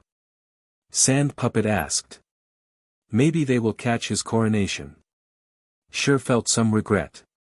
Pity that we cannot go to the scene. Mo was in a very good mood. He was very happy about rescuing Pu Yao and Wei. Even listening to the two argue and fight made the journey much more interesting. From Shi, he learned that eldest Shixiang, Agui, and the others were also quickly recovering. His mood became much lighter. His Shen power was recovered, he had established contact with Mo Cloud Sea, he had rescued Pu Yao and Wei, and eldest Shixiang and the others would wake up any day, so Mo felt that he had almost resolved all the problems that had haunted him in the last 10 years. If he could not be in a good mood now, what could make him have a good mood? He didn't have any worries about the journey to the Nether King Palace. In his view, he was just going through the motions. Shi's authority was still there, and he had plans set up. Mo only had to daringly accept Nether Realm. Suddenly, the troops stopped. Soon after, an Mo flew over with an ugly expression. King, someone is blocking the road, they do not have good intentions. An Mo was experienced in battle and very familiar with the Nether Realm. Someone was daring to openly block the road. This was a terrible sign. It meant that the factions that opposed the new king didn't feel any fear. An Mo who had grown up in the Nether Realm understood the Mo of the Nether Realm. In Nether Realm, people only recognized power. In the past, many people were wary of the old Nether King and didn't dare to step out. If someone came out in public, it meant everyone would feel less cautious.